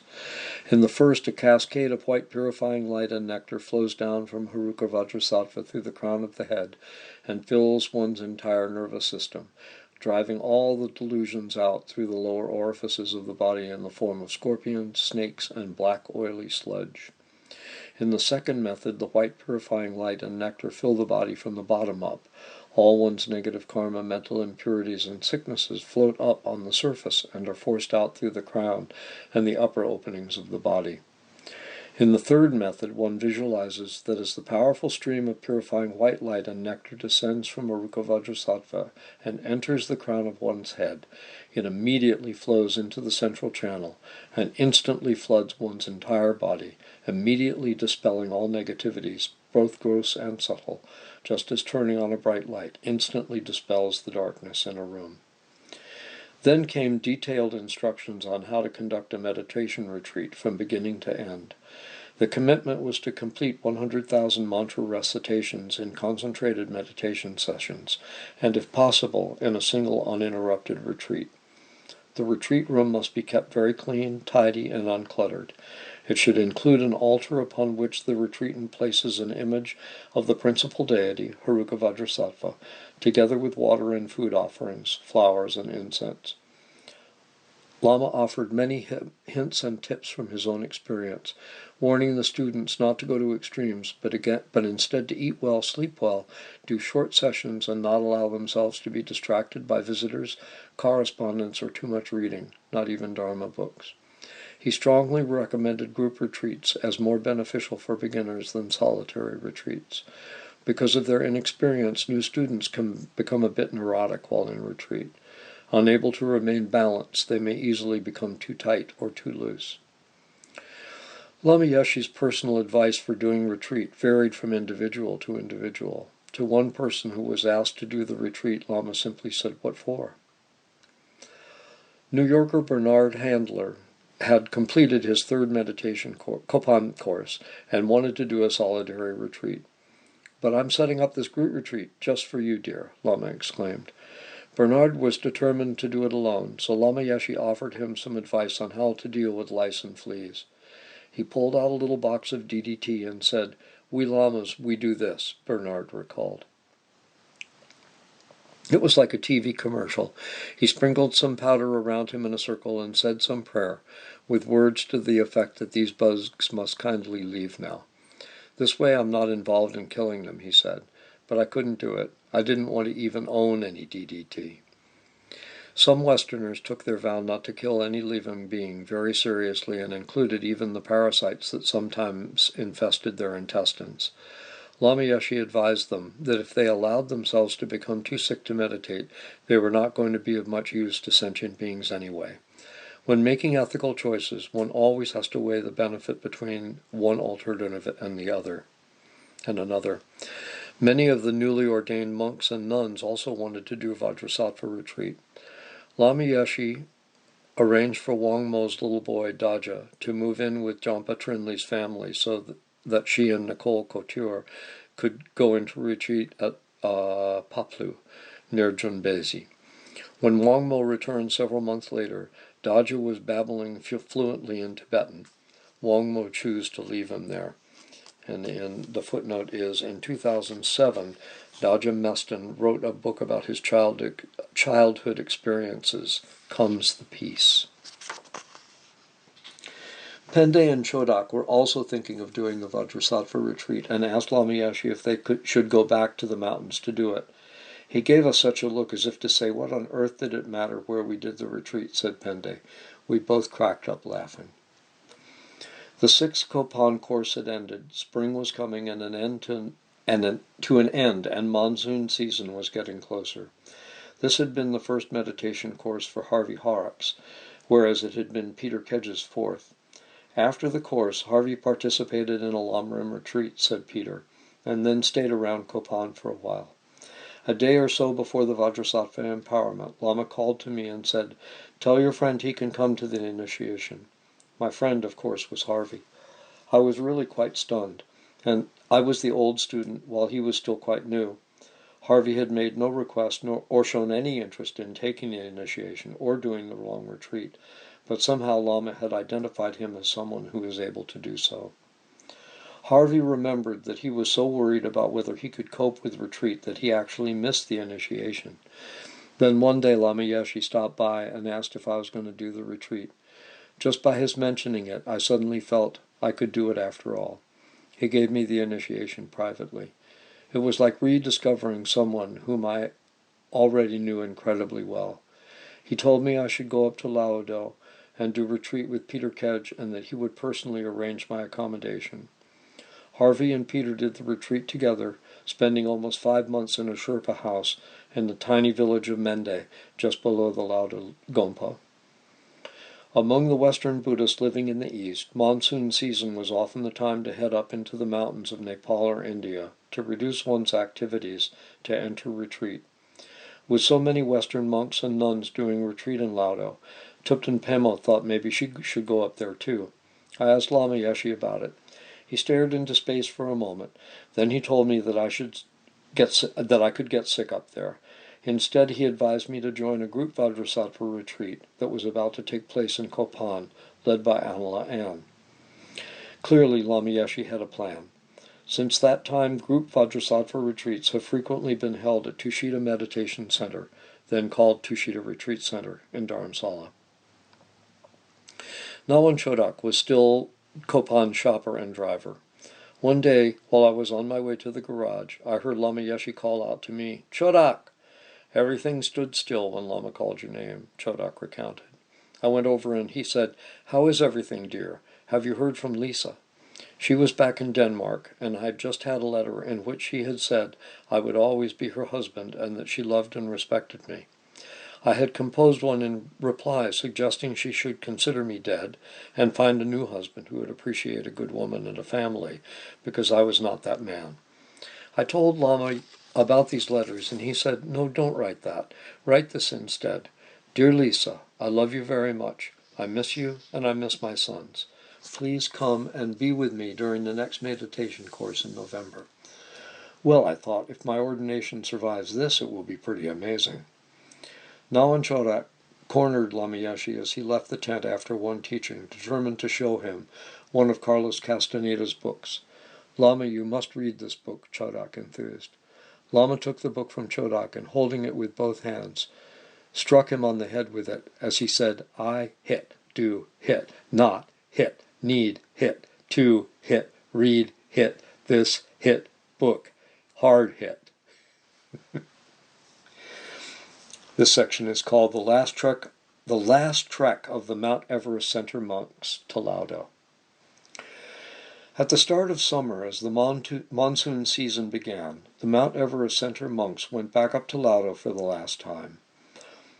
There were now just too many boys for it to be cost-effective to continue moving them back and forth between Copan and Lao Do. The little ones went by plane, and the older boys trekked, each carrying 40 pounds of food on their backs. There was no extra food at Lao Do to spare for them. While there, they also had to cut firewood and perform many other time-consuming chores, which reduced their study time. After returning to Copan in October, the young monks remained there continuously. The school stopped having summer sessions at Lao Do after that. That summer, 12 Western students, including Chodak and Dr. Nick, also went up to Lao Do to do retreat. Much had changed since that first trek in 1969. The new Gompa, now containing the beginnings of a library, stood in a courtyard below the original cave. Rinpoche stayed in the cave, while Lama Yeshe had a room above in the Gompa. Spinach grew alongside the ubiquitous potatoes. Water still had to be lugged from a spring around the mountain near Ganupa. Lama Yeshe made a quick trip to Lao Do. During his short stay he managed to put Harvey Horrocks' anxious mind at ease. Strangely exhausted by the walk up from Lukla, Harvey noticed his urine had turned black, a surefire symptom of hepatitis. "I went to Lamayeshi, and he asked me to bring him a urine sample," said Harvey. "He looked at it, looked hard at me, and said it wasn't hepatitis. He sent Peter Kedge down to Namche Bazaar to buy me whatever food I wanted. The range wasn't great, and I found the only thing I could eat were cans of oily sardines. But within a week all my symptoms had gone, and I entered retreat." Lamayeshi never said much about the medical studies he had done at Buxa and Darjeeling, but at Copan everyone knew they could rely on his diagnoses. Lamayeshi was busy. He couldn't stay in Laudo, and he couldn't find time to give Vajrasattva initiation to one retreater, a young Frenchman, Bruno Legovel, who had missed out. "This afternoon at 5 o'clock you think of me, and I'll think of you. And you'll get the initiation, okay?" said Lama as he hurried off down the path to Lukla. After all, it wasn't the words that mattered, but the attitude and motivation of the student, not to mention the qualities and power of the spiritual master. This section is entitled Departing for the First International Tour. Plans for the Lama's first trip to the West had been in progress for some time. A Copan student, Vicky Brown, was acquainted with a wealthy and influential Chinese shipping magnate in New York, Dr. C.T. Shen. I'm going to stop here for a minute and add a personal note. Vicky Brown is personally responsible for getting me to connect with the Lamas, and I am forever grateful to her. Well, thank you, dear Vicky. Back to reading. A deeply committed Buddhist practitioner, he had founded and ran the New York-based Institute for the Advanced Study of World Religions. Dr. Shen's offices were at the top of a tall Fifth Avenue building in Manhattan. Between business calls, he would pop in and out of an adjacent room where students were translating sutras from Chinese to English. He also maintained a microfiche library of all the Buddhist teachings he could find, including the whole of the Tibetan canon. Dr. Shen had agreed to pay all expenses for the two Lamas and Mummy Max to travel wherever they wanted to in America and then return to Nepal. He made no demands on them, merely suggesting that they travel around the country to observe how Dharma was taught in America. It was an extraordinary gesture, especially as he had never even met the Lamas. Lamayeshi was not actually keen to travel just yet. Max had been at him for years, but he always said, "It's too early." But faced with this generosity, he relented. First, however, Lamayeshi had to get permission to travel. Lama Zopa Rinpoche already had a Nepalese passport, but Lamayeshi only had his Indian identity certificate for refugees. Assistance came from a high minister in the Tibetan government in Dharamsala, a man from Solo Khumbu with the Sherpa habit of reciting the mantra of compassion, Om Mani Padme Hung, thousands of times every day, not just with a mala in his hand, but at every and any moment.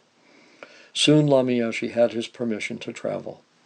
As to Lama's travel document situation, the help of a Nepalese fixer friend of Max's and 3,000 rupees to expedite its delivery ensured that Lamayeshi had a Nepalese passport just before they left.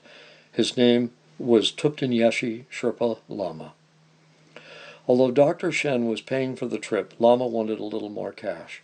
Previously, he had invested $500 of his own money into building a small brick house at Copan, so he asked Thupten Pemo, the only Westerner at Copan at the time with any money, if she would buy him out and also finish the house off. She agreed immediately. When departure day arrived, everyone still in residence at Copan lined up with katas to say goodbye. Among them was Stefano Brunori, a student from Rome. Probably Stefano Brunori. In an earlier interview with Lamayeshi, Stefano had told him that he liked toughness, roughness even. He claimed that Rome was a tough town, that people there showed each other tough love. "Is that so?" Lama had replied. As Lama Yeshe moved along the queue, blessing people and exchanging katas, taking their hands in his and filling them with encouragement, he came to Stefano. Suddenly he grabbed my hand and started running, throwing me down the stairs to the ground. Stefano said, "I thought I would break my ribs, but I rolled right over and somehow stood up again without any injuries." Then Lama came up behind me and banged me hard with his fist in the middle of my back. Then I remember what I'd said about tough love. So leaving the Mount Everest Center monks and several Inji retreaters in Laudo and an Anila Ann-led Vajrasattva group retreat at Kopan, the Lamas departed for the Western Hemisphere. This section is titled New York, New York. The Lamas and Mummy Max arrived in New York in July and presented them to Dr. Shen with many gifts. Max hadn't been back to the States since 1958. While in New York, she stayed downtown with her sister. The Soliks arranged for the Lamas to stay in a friend's flat, located not far from their home in Brooklyn. Their hostess offered them her floor. Lama Zopa Rinpoche promptly set up his shrine on top of his sleeping bag and did pujas and meditations, just as at Kopan. This accommodation was not appropriate for the Lamas, but there were no complaints, even when Lama Yeshe developed a nasty cold. One day the pair set out alone to look for a pizza. They didn't notice the young man sobbing into his vodka outside a Brooklyn bar, but he saw them. His Eminent Prince Ratu Agung Sri Akarya Vajra Kumara Pandiji Pandita was not only a prince of the royal family of Bali, Indonesia. He had spent many years of his young life as a Buddhist monk and been recognized as an incarnate teacher. But 2 years earlier, the prince, known as Ratu, had abandoned everything. I was 20, working in Brooklyn as a waiter, and had just got a letter from my girlfriend inviting me to her wedding. I was very drunk, devastated, utterly broken-hearted, and really suicidal. My whole world had caved in on me. I looked up the street, and through my drunken haze, saw 2 Buddhist monks walking toward me. I ran up to them because I knew I could talk to monks at least. They asked me if there was a pizza place nearby, and I took them to one. I bought them pizzas and we started talking. I ended up spending nearly the entire day with them. I took refuge with Lama Yeshe and told him my sad story. He encouraged me to return to a spiritual life, and when I looked into his eyes, I saw there the kindness of all my teachers. I told them that my lineage was that of a Atisha's teacher in Indonesia, who is known in Tibetan Buddhism as Lama Tsarlingpa. Lama Yeshe was a very beautiful man. He put me back on the right path. The next day I began saying the Vajrasattva mantra over and over and reading the Bodhicitta vows over and over for about 9 months, and completely cleared my mind, and I returned to Bali to resume my spiritual duties there. If I had not met Lama Yeshe at that time, I would be dead by now, nor would I have met the other lamas in my life, such as Dilgo Khyentse Rinpoche. Prince Ratu went on to found the King Panji Sakti Sangha Vajrayana Buddhist Society, with centers in the USA, Ireland, Spain, and Australia. This royal prince may well have bought the lamas their very first pizza. Some Kopan students living in New York took them out to some rather grubby, cheap restaurants. The lamas could easily have fallen ill. Many students were just too young and inexperienced to realize they needed special care, and of course Lama Yeshe only ever said thank you, dear, to everything. He even said thank you to automatic doors. Elevators were also a revelation to the lamas. Whoosh, said Rinpoche, just like rising attachment. Lama Yeshe told his students he thought the best place to meditate in an American home was the bathroom. It was the only place where one could find some privacy and get away from the decor. Lama Yeshe and Lama Zopa Rinpoche had lunch one day with Geshe Wangyal, an important Mongolian scholar. He had been brought to New Jersey in 1955 by the Tolstoy Foundation to minister to the Kalmyk Mongolian refugees who came to America after World War II. The Lamas then flew to Wisconsin to see Geshe Lungtse Sopa, Lama Yeshe's longtime teacher, now a professor in the Buddhist Studies Department of the University of Wisconsin at Madison. Lama Yeshe always sent Kopan students in the region to see Geshe Sopa. One of these students joined them for lunch. They were having a really good time together, he said. Geshe Sopa sat on the floor for the meal, so Lama Yeshe tried to scrunch himself down even lower, which meant that Rinpoche had to just about lie flat in order to be lower than both of them. While in Madison, Lama told his old teacher about his heart problems. Some doctors had recommended surgery, but Lama didn't like the idea. However, he agreed to return to Wisconsin for tests after his tour, which was to begin in Nashville, Indiana. Louis Bob Wood, a local bookshop owner and student of the Lamas, had arranged for them to teach there. This section is titled Louis Bob Wood and the First American Center. Louis Bob's introduction to the Lamas was very much out of the ordinary. Several years earlier, she had moved to Nashville, where she had opened a psychic and occult specialty bookshop. One night in May 1968, while talking with her husband in front of their TV, which was turned off, he suddenly pointed to the set, saying, "Look!" For that evening forward, Louis Bob has told this story many times. On the blank screen, clear as a bell, was the image of a monk, she said. First he looked at me, then he turned and looked at Don. He had the most intense eyes we had ever seen. His look seemed to tell us that he not only knew precisely what we were thinking at that particular moment, but also everything we had ever thought. At the time, we didn't exactly go around telling everyone about this incident.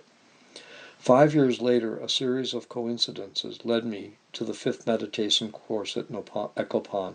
I was full of anticipation. Sopa Rinpoche walked into the tent, having just shaved his head. Suddenly, I realized that his was the face I had seen on the TV. I waited another 2 weeks before telling him about it. He listened intently, then said, "It was for a reason." I gave him a little sterling silver cross I had worn for years. At this stage, I still hadn't seen Lama Yeshe until one evening I walked into his candlelit room. The impact of it overwhelmed me. He just filled the room. "I suppose each person who comes to see you believes that fate has brought them here," I said to him. "Yes, yes," he said. Then he reached into his shirt and produced my little silver cross. Suddenly I realized what was going on, that the image of Rinpoche I had seen on the television screen had been sent by Lama Yeshe. "You sent him," I said. Now the Lamas had arrived in her home, ready to teach their first course in the West. "The morning after the Lamas got here, people began walking up our driveway," said Louis Bob. "Around 70 came just to see these Tibetan monks. None of them had been invited, though a lot of people knew the monks were coming. They just sat down in my yard, many with gifts of food for them. Sopa Rinpoche gave a talk from the porch.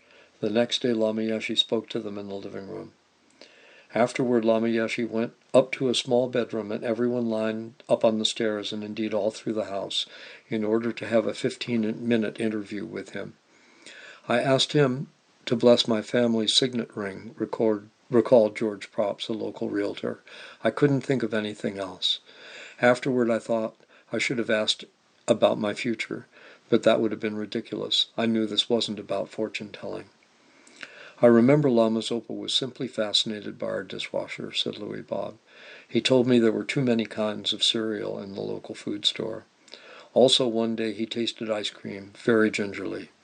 Lama Yeshe and my husband Don sat on a bench in town, playing with plastic bubble bears. You squeeze them and bubbles float up from their heads.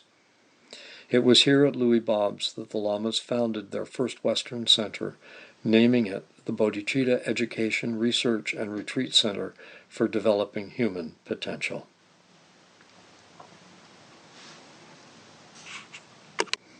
After Indiana, Lama Zopa Rinpoche, this section is headed Boulder, Colorado. After Indiana, Lama Zopa Rinpoche returned to Wisconsin for some intense study with Geshe Sopa, while Lama and Max went on to Naropa Institute in Boulder, Colorado. There's a footnote here. Naropa Institute was established by Chogyam Trungpa Rinpoche in 1974 as a Buddhist-inspired ecumenical and non-sectarian liberal arts institution of higher learning, promoting non-traditional activities such as meditation to supplement traditional and pedagogical approaches. Accredited in 1988, it is now known as Naropa University and offers both undergraduate and graduate degrees. At the invitation of its founder, Chogyam Trungpa Rinpoche. If Lama Yeshe was regarded as unorthodox, Trungpa Rinpoche was considered downright outrageous.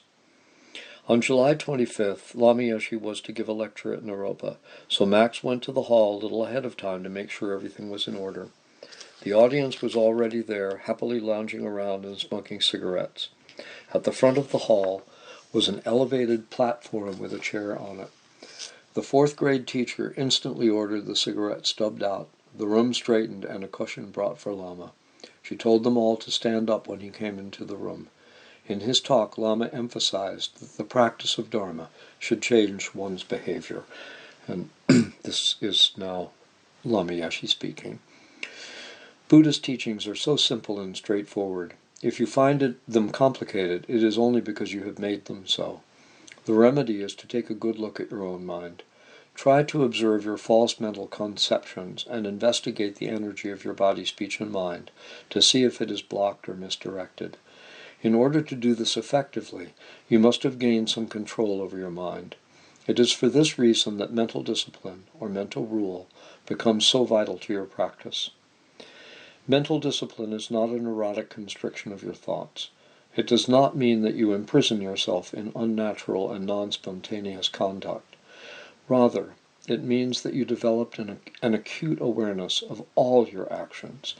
Slowly and gradually you untie the knots of your mistaken conceptions, thereby freeing yourself from the negative energy that has held you fast for so long. A complicated theoretical understanding is not necessary for this process to be effective. What is important is that you cease to be unconsciously unaware of the consequences of your behavior. Some people think that having self-discipline prevents you from being open and natural. They think you should just relax and let everything flow freely. But to do so is not contradictory to being disciplined. In fact, you can only be truly opened if you are disciplined. It is true that you must stop being self-conscious in order to be spontaneous, but it is likewise true that you should never be reckless and act without thinking. When you are well disciplined with the wisdom of Dharma knowledge, you are no longer under the compelling control of your delusions and ignorance. If you tried to act spontaneously without such mental rule, instead of being open to the situations before you, you would be blinded by your own confusion. Therefore, to be natural and spontaneous and not self-conscious, you must have the discipline that comes from self-awareness and wisdom. People complain that it is difficult to keep a constant watch over the actions of their body, speech, and mind, but this is difficult only because they are not aware of cause and effect. Your present behavior exerts a direct influence on what you will experience in the future. Likewise, whatever happens to you now is the result of what you have done in the past. If you can realize this, you will come to appreciate that your present predicament is fundamentally your own responsibility and no one else's. You will see that it is basically your own decision whether you are happy or miserable. If you have the discipline to be kind, loving, and open, you will be happy as a result. If you are mindlessly cruel, selfish, and closed, you will experience only suffering. Discipline, then, is a difficult chore only as long as there is ignorance of cause and effect, and therefore no motivation to be mindful. If you understand the intimate relationship between actions and their consequences for yourself and others, you will automatically be careful and conscientious. This is what it means to have self-awareness. When you become more conscious of your actions, you develop more and more wisdom. Then you are really able to control cause and effect. In other words, you can exert a conscious influence on your karma. Thus, with self-awareness, you can be truly spontaneous and not at the mercy of your ignorance. And this is excerpted from Wisdom Energy, pages 25 to 26.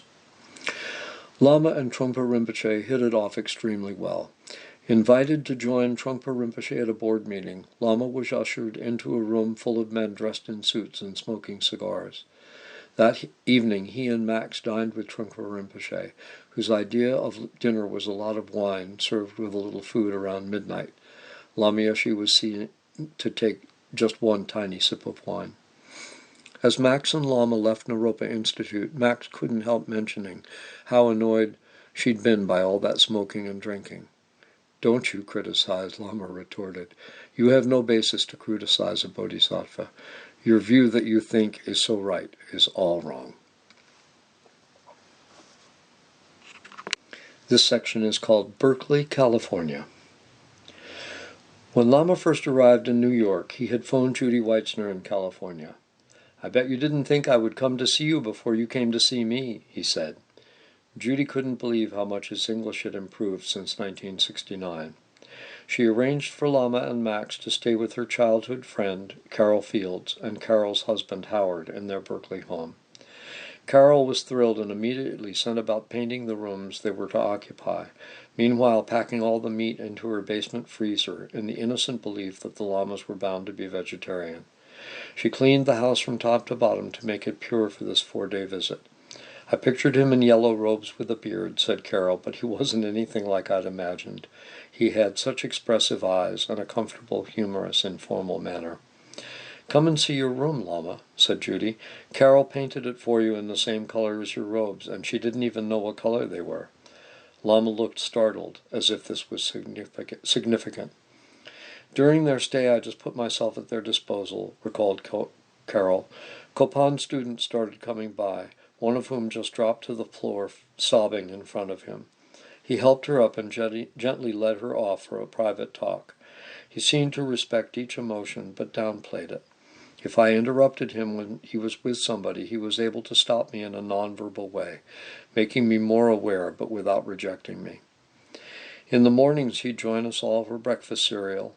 Then he would take the children aged 3 and 5 into his room for long periods to watch TV with him. We went out on little forays into the Bay Area, and I noticed how he treated every person he encountered with loving attention. In restaurants and antique shops, which he loved, you could see people reacting, knowing he was something special, but not knowing what." Judy Weitzner was thrilled to see Lama Yeshe again. They toured the city together, and she took a photo of him outside a shop called Himalayan Imports. He told her how in Tibet he had prayed to go to a land of darkness. "And isn't it amazing here? Isn't it amazing, dear? Here I am." Judy also took Lama to the San Francisco Botanical Garden in the Golden Gate Park, and to meet Tarthon Toku, who had recently founded the Nyingma Institute in Berkeley.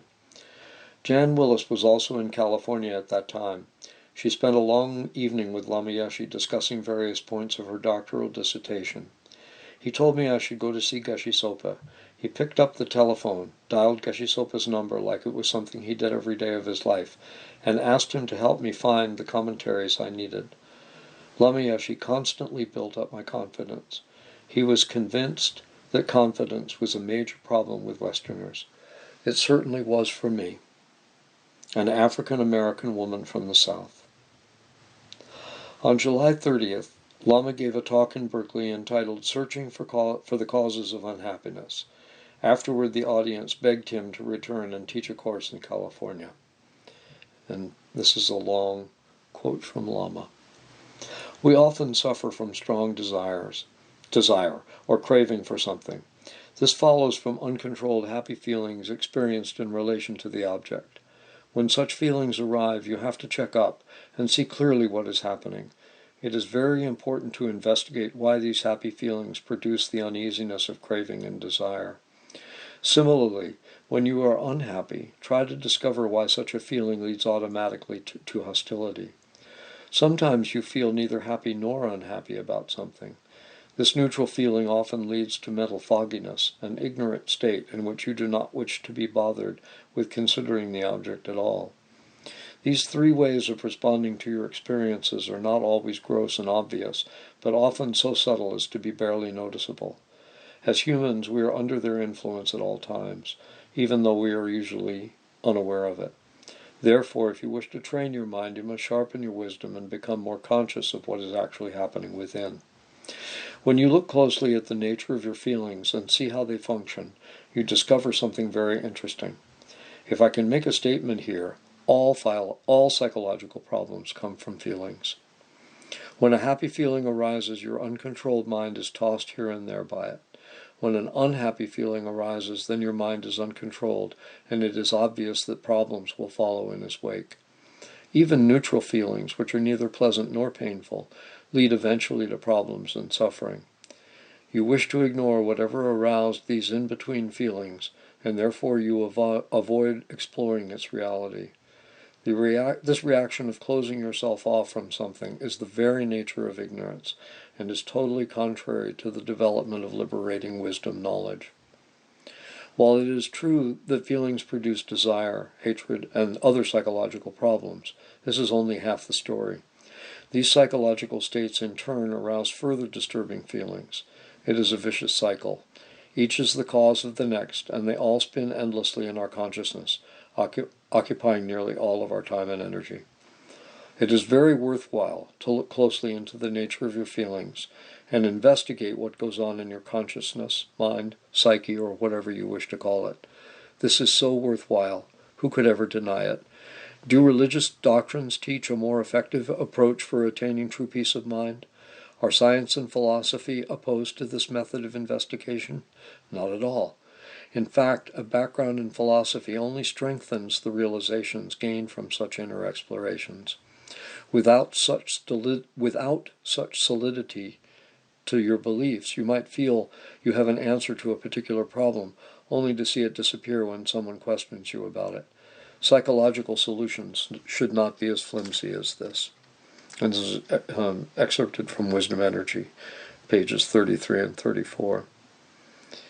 In New York, Dr. Shen had asked Lama Yeshe if he would visit Gold Mountain Chinese Buddhist Monastery in San Francisco.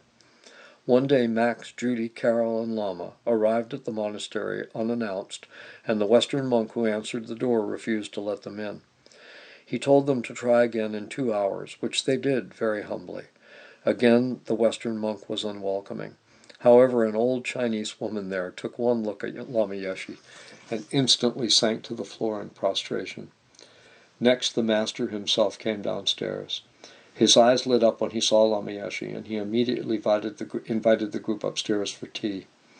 Master Xuan Hua spoke very little English, and verbal communication with them was extremely limited, but he and Lama behaved as if they were old friends. When the conversation turned to the subject of teaching Dharma to Westerners, the master showed him where he gave his daily lectures. If people are there, then I lecture to the people, he said. If 3 people come, then I lecture to 3 people. If no one comes, then I lecture to the chairs. He and Lama burst out laughing. Max told me I should have an interview with Lama Yeshe before he left, Carol recalled. I had no idea what to talk about, but went into his room anyway. I sat at his feet while he sat on the bed. I closed my eyes for a moment and felt my mind immediately become as clear as a bell. Some inner voice said, "Good." I asked him to teach me how to meditate. He first gave me a small empowerment by lightly touching my forehead, throat, and heart. Then he gave me a mantra of 3 syllables and a small visualization to accompany it. I left feeling so light. One evening at dinner, Lama told Howard, who was a doctor, about his heart. Howard put his ear to Lama's chest and said straight away, "I can hear it. It's serious. You have to do something soon." When he left San Francisco, Lama thanked us, looked at me closely and said, "I think we will take your heart and everything, dear." I found tears running down my face as he drove off. This section is entitled Seattle, Washington, and Back to New York. Next on Max's and Lama Yeshe's itinerary was a short visit to Seattle at the invitation of Pam Cowan, a lawyer who had attended 2 Copan courses and typed up many transcripts of the teachings, and her husband, Steve Miller. In Seattle, Lama Yeshe met with his old friends, Dogchen Rinpoche and Dechung Rinpoche, the Sakya Lamas with whom he had fled Tibet. He also made contact with a number of Tibetan geshes teaching in the United States. Undoubtedly, they would have discussed the phenomenon of the Inji Buddhist, but no Westerner was present at these meetings, and Lama didn't talk about them later. Lama Yeshe and Lama Zopa Rinpoche returned to New York. On August 7th, just 2 days before Richard Nixon resigned the presidency of the United States, both Lamas taught a seminar entitled Understanding Suffering and Controlling the Mind in St. Paul's Chapel at Columbia University. On that day, Beth Simon's husband, David Patt, was showing her around the old anti-Vietnam demonstration spots on the Columbia University campus, and they happened to go into the chapel. There was a little skinny guy teaching, Beth recalled. He seemed to know about 10 words in English, and each one of them an abstract noun. He'd say a word, then remain silent for about 2 minutes. People started to leave, their chairs scraping on the stone floor. There was a big guy there, too, who just grinned. I asked someone who they were, and was told that if I wanted to know more, I'd have to go to Nepal. I ran into them again while they were having tea, and was surprised to find the little skinny guy chatting away easily in English. They told me to go see Geshe Sopa, their teacher in Wisconsin, which I did, and ended up staying for the next 20 years. While still in New York, Lama received a letter from Losang Nyima at Tushita announcing that he had disrobed. Lama Yeshe immediately went out and bought him a nice pair of trousers and a shirt. No censure, just generosity and gratitude. Lama Yeshe has a medical examination. The Lamas returned to Wisconsin the next day, where, through his excellent connections at the university, Geshe Sopa had arranged for Lama Yeshe to undergo a thorough medical examination. The report of the intake interview notes, the patient recalls having a prolonged fever as a child but cannot remember how old he was. He had no problems until 1966, when he noticed seriously swollen feet and lower limbs, for which he was hospitalized in India. This recurred in 1970, when an irregular cardiac rhythm was also recorded. The evaluating physician at that time gave a prognosis of 2 years to live. The patient bled from the nose after physical exertion or when fatigued. This is a well-developed, well-nourished, somewhat slender 38-year-old Tibetan Buddhist monk who is in no acute distress. The post-examination report concluded, in view of impressive cardiac findings, it is without doubt that the man has hemodynamically significant aortic stenosis and valvular replacement is indicated. Geshe Sopa told Lama he should have the operation. Chuck Thomas, a former Kopan student from California who was helping out at the Madison House, spoke to Lama about how concerned everyone was for him. Listen, Lama told Chuck, the only reason I am alive is because of my psychic abilities. When the time comes for me to go, Lama snapped his fingers. That's it. Lama Yeshe later told Judy Weitzner he thought cutting into his body would destroy the inner channels used in meditation, and if he couldn't meditate, that would be the end for him. He also told her his heart had stopped many times, but he had learned how to restart it through meditation. New Jersey. Back on the East Coast for the third time, the two Lamas gave a weekend course at a student's house in Fair Lawn, New Jersey. Lama Yeshe gave the concluding lecture entitled Integrating the Practice of Dharma into Everyday Life. And this follows this is a long quote from Lama Yeshe. How do you start the day with Dharma wisdom? Instead of following your ego's instinctive call for coffee, wake up carefully, alert to your internal feelings and state of mind. Then establish the motivation that will take you through the rest of the day. What is the purpose of being alive today? It must be something more important than drinking coffee. To live merely a coffee existence is not worthwhile. It is far better to dedicate this day to the development of bodhicitta, leading to the peaceful path of liberation and full awakening for the benefit of all motherly beings. Then make the strong determination, from this moment on until I go to sleep, I shall stay aware of every action of my body, speech, and mind. In this way I shall maintain control, creating for myself a peaceful internal environment. If you establish this kind of mind in the morning, you will not have to keep reminding yourself of your motivation throughout the day. It will not be necessary to think, I am trying to be a religious person, therefore I must be good. With true motivation and great determination established in the morning, the rest of the day will go by peacefully. Even if you encounter an angry person who shouts at you, you will remain controlled. This does not mean that you squeeze yourself, suppressing your hatred forcefully. Your self-control will be natural and calm, coming from a deep recognition of the deluded source and the disadvantages of negativities. But do not believe this merely because I or anyone else says so. Investigate this yourself to see how thoughts and feelings come into your heart. If you do this every day, I'm sure you will find the method of Dharma control to be very practical. Ravi Solak had a cousin in Brooklyn who was trapped in an unhappy marriage. She had been writing to Lama Yeshe and had even taken refuge with him via correspondence. Just before the Lamas left New York, this woman met him for the first time. She sat with him and cried and cried. Her marriage was now over and her children had been taken from her. Don't you worry, said Lama. You'll have more children and you'll be fine.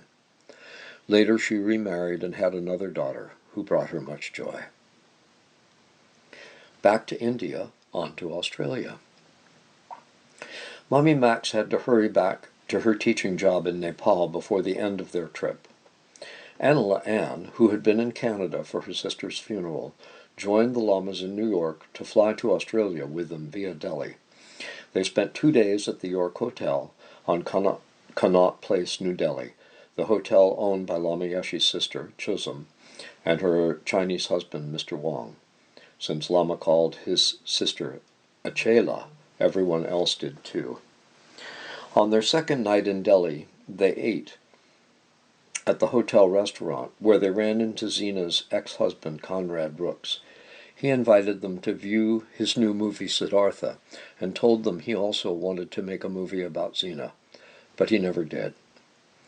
On the trip to Australia, they had an overnight stop in Bangkok, where Lama couldn't resist exploring a gift shop run by a Thai family. Anila Ann was surprised to observe him happily accepting and drinking a can of Coca-Cola with them. It was the only time anyone had ever seen Lama Yeshe drinking Coke. In the shop, there was a vase Lama wanted to buy, and he bargained with the family right up to the point where they would go no further. One of the women happened to ask Lama if he did predictions and read fortunes. Oh, yes, he said, and proceeded to read each person's palm. This was something else Anila Ann had never seen him do before. In the end, the family practically gave Lama the vase. Melbourne. On August 15th, Yeshe Kadro, who had already been in Australia for some time helping prepare for the Lama's visit, met them at Sydney Airport and accompanied them to Melbourne, where they all stayed at the suburban home of B. Rybush, Dr. Nick's mother. Which should be B. Rebush, Dr. Nick's mother. This was the first time Tibetan Lamas had ever visited Australia. Mention of it in the newspapers attracted around 100 people to B's house. They were each given 10-minute interviews, and everyone left happy. B's conservative neighbors turned a blind eye, offering no comment at all. During their visit, B noticed that Lama Zopa never once got into his carefully made bed. Lama was the perfect house guest. He was so delighted by B's little poodle, Bobek, that she offered it to him. You look after him for me, was Lama's practical reply. While in Melbourne, Lama Yeshe telephoned David Templeman, a Tibetologist who had spent a lot of time at the Tibetan library in Dharamsala. When asked why, Lama replied, "For cooking, for tea drinking, dear." "I was amazed that he called me," said David. "I wasn't on anybody's list." "Have you got a dongmo?" he asked. He meant the long Tibetan tea churn. When I told him I didn't have one, he said, "See if you can find one." I went around and saw everyone I knew who might have one, with no result. "We'll use the Kampa method instead," he said. This means twirling a long-handled wooden whisk with serrated edges edges between the hands. My mother had one, and it worked beautifully. At B's house, he ladled about half a pound of butter into the tea. It was far too rich for me, but he loved it, commenting several times on the purity of Australian butter. Lama Yeshe gave talks at Melbourne's 2 universities and at the Buddhist Society of Victoria. He also spent 2 days outside the city at the home of Peter Longham, or Peter Stripes, better known as Stripey, who had been at the 4th Kopan course. Lama was supposed to be relaxing, but instead he threw himself into entertaining his hosts, listening to their problems and playing with their children. When it was time to leave, Doran Rebush drove Lama back to Melbourne. Allison sat in front with me, and Lama was in the back, directly behind me. We left Stripey's and came down these very winding hill roads while Lama asked us things like, "How much would that house cost?" Suddenly he leaned forward and put his fingers into my long beard, saying, "What a big bushy beard! How long did it take for this to grow?" Now I was driving down these steep hills at a fair clip, and it was very distracting, but I couldn't tell him that, so I just had to concentrate really hard. Moments later, we came to a sweeping bend with railings and a cliff drop. Suddenly, there's a guy in a sports car coming the other way a bit too fast, and he goes into a complete 360-degree spin. I can still see the sheer terror on his young face as we managed to slide past him with no damage at all. Afterward, I asked Allison to describe the whole thing for me again. It seemed to us that Lama knew what was going to happen. He was making sure I was concentrating so that I didn't overreact and throw us all over the side. When Lama got back to B's, he was exhausted and unwell, but her quiet house suited him, and he was able to rest and recuperate before flying to Canberra, where both Lamas spoke at the Australian National University. The following day, they flew to Maroochydore, Queensland, in plenty of time for the meditation course scheduled to start on August 30th. This heading is called the Diamond Valley Course. Nick Rebush's old friends, Tom and Kathy Victa, together with a team of students, had worked for 8 months preparing for this course.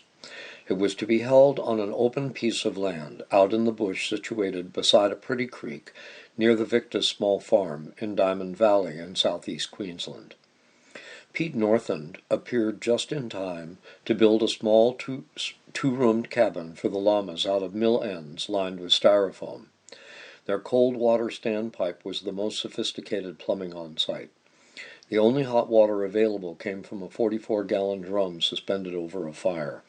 And there's a footnote that says, see the very first Western Lamrim course by the Lamas on the LYWA YouTube channel for scenes from this course. The LYWA is Lama Yeshe Wisdom Archive YouTube channel. After arriving in Sydney with the Lamas, Anila Ann had immediately traveled to Diamond Valley to make sure everything was ready. 200 people turned up for the 30-day course, and despite certain physical discomforts, the dropout rate was remarkably low. A big marquee sat above a tent city like a scene from the Gold Rush era. There was a main street and little clusters of tents tucked into gullies here and there. The kitchen tent had been set up beside the creek, and tree trunks dragged into a semicircle to serve as seating. The cuisine was rigidly purist, a macrobiotic diet of brown rice, vegetables, tofu, and miso, all washed down with soybean coffee and alfalfa tea. Out in the tent city, however, secret cakes were shared in the dark, cheeses were stashed away, and real coffee was brewed in out-of-the-way gullies. A few minor fights even broke out over sweet biscuits. A local farmer, Ilse Letterman, decided to take the course. At their first meeting, Lama Yeshe told her that he had been a nun in his previous life and had a particular fondness for nuns. Ilse didn't know what to make of that, but some years later she was ordained in the Theravadan tradition as Ayya Khema. She eventually wrote many books and became one of the best-known Buddhist nuns in the world. A footnote is, in 1987, her first book, Being Nobody, Going Nowhere, was published by Lama Yeshe's publishing house, which would become to be called Wisdom Publications. Ilse's husband, Gerd Lederman, provided a very special service. Every day he disposed of the contents of the portable lavatories. The course followed the usual rigorous Kopan timetable. Everyone struggled to sit still on the plastic-covered straw, which squeaked every time someone moved. Yeshe Kadro, however, moved not an inch. Her mother lived nearby, and Lama took time out to pay her a visit. Marie was so happy and shining, I am no longer worried about her being a Buddhist nun, said Corey Obst, a Catholic. Lama Yeshe came to lunch, and afterwards he put one of those white scarves around me. It's a funny thing, but when my husband died a few years before, my whole world collapsed. When Lama gave me that scarf, all the worries and stress I'd been living with seemed to leave me. It never did come back. Pete Northand had arrived in Australia with his Scottish friend from Kopan, Colin Crosby, and another couple. It had been a long, wild hippie ride that had ended in a confrontation with a female immigration officer in Singapore, where long hair on men was forbidden. We all knew about the rules in Singapore, so I tried to hide as much of it as I could by tying it up, Peter described, but she noticed it. So I lied. I said it was for religious reasons.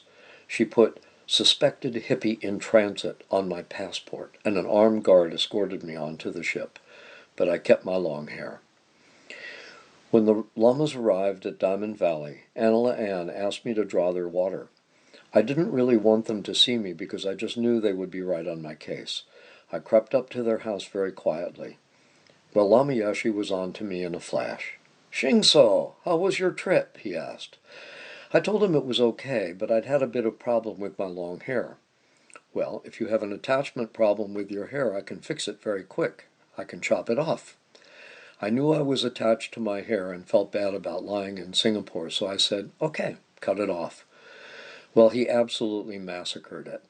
That same day, 5 other people tried to even it up, and in the end I had no hair at all.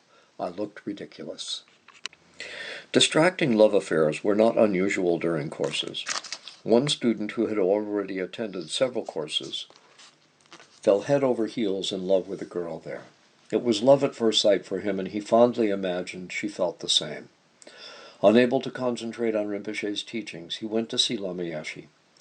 He listened patiently as I described how perfect, how psychic and magic my relationship with this girl was.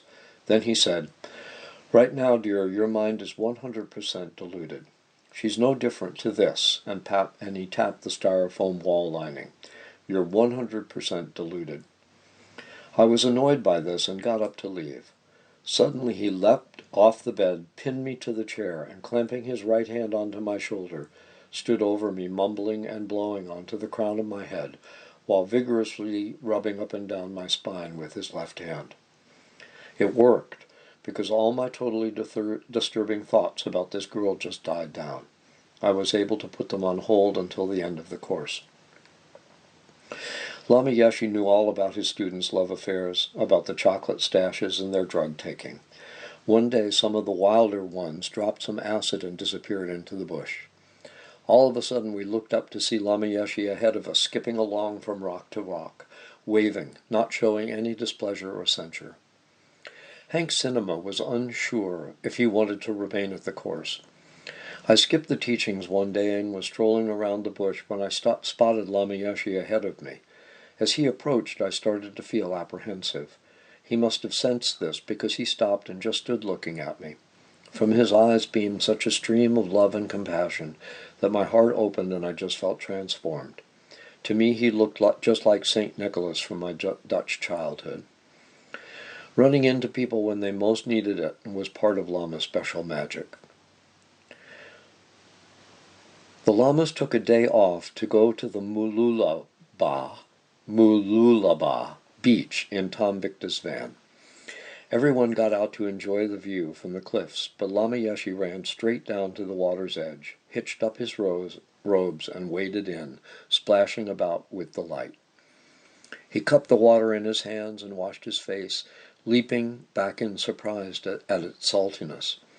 He had glimpsed the ocean in Calcutta and America, but this appears to have been his first close encounter with it. The ocean did not have the same appeal for Lama Zopa Rinpoche. He sat down to meditate against a tree, his back to the view, saying prayers for the sea creatures. No amount of encouragement would persuade him to stop and play. Lama was all for buying bathing shorts and diving in, but it was a Sunday, and in those days that meant that all the shops were shut. Peter Nelson was 19 years old when he went to Diamond Valley. One night I had an interview with Lama Yeshe. While I was waiting, it started to rain, so I crawled under their little cabin to keep dry. I could hear Lama Yeshe walking around above me. From Lama Zopa's room, I could just hear his mala scraping the floor as he said mantras. During Rinpoche's first teaching, I had burst out crying, so I crept over and sat right under where I could hear his mala, and imagined his blessings coming down through the crown of my head. I ran out when ants started biting me. A door opened and Lama Zopa called me into his room, which was pitch dark. He just sat there and held my hand while I cried for 20 minutes. When Lama Yeshe's visitor left, he came to Rinpoche's room and said in that lovely way of his said, "You wanted to see me, dear." I had 2 questions. What was the difference between Buddha and Krishna? None, he said. And how do I find my guru? He opened his eyes wide. Dear, don't you know? He said. Lama Zopa is your guru. John Lane, the young man who had taught Lama English at Kopan in 1970, and to whom Lama had given the name Jampa, which John spelled Chamba, turned up in Diamond Valley. "So you came back to meditate with us," said Lama Yeshe.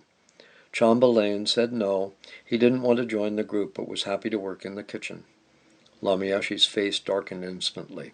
"So my former student has become a kitchen servant. Well then, wash my breakfast dishes." I squatted in the corner and did them, while Lama totally ignored me, recounted Chamba.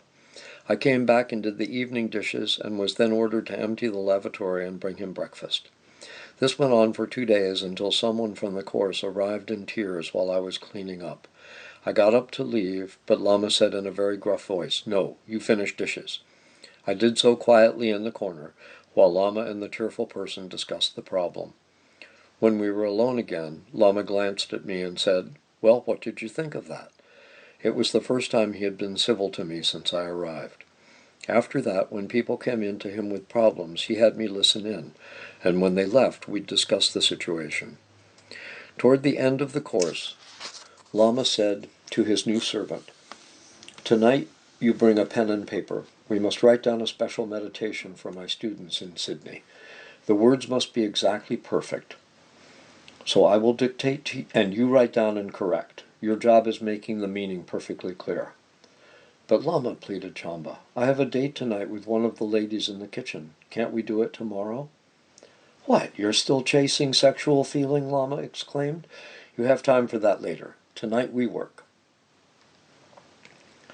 That evening as they worked, whenever Lama's language was unclear, Chamba asked him to explain further, whereupon Lama closed his eyes, paused in utter stillness, then replied.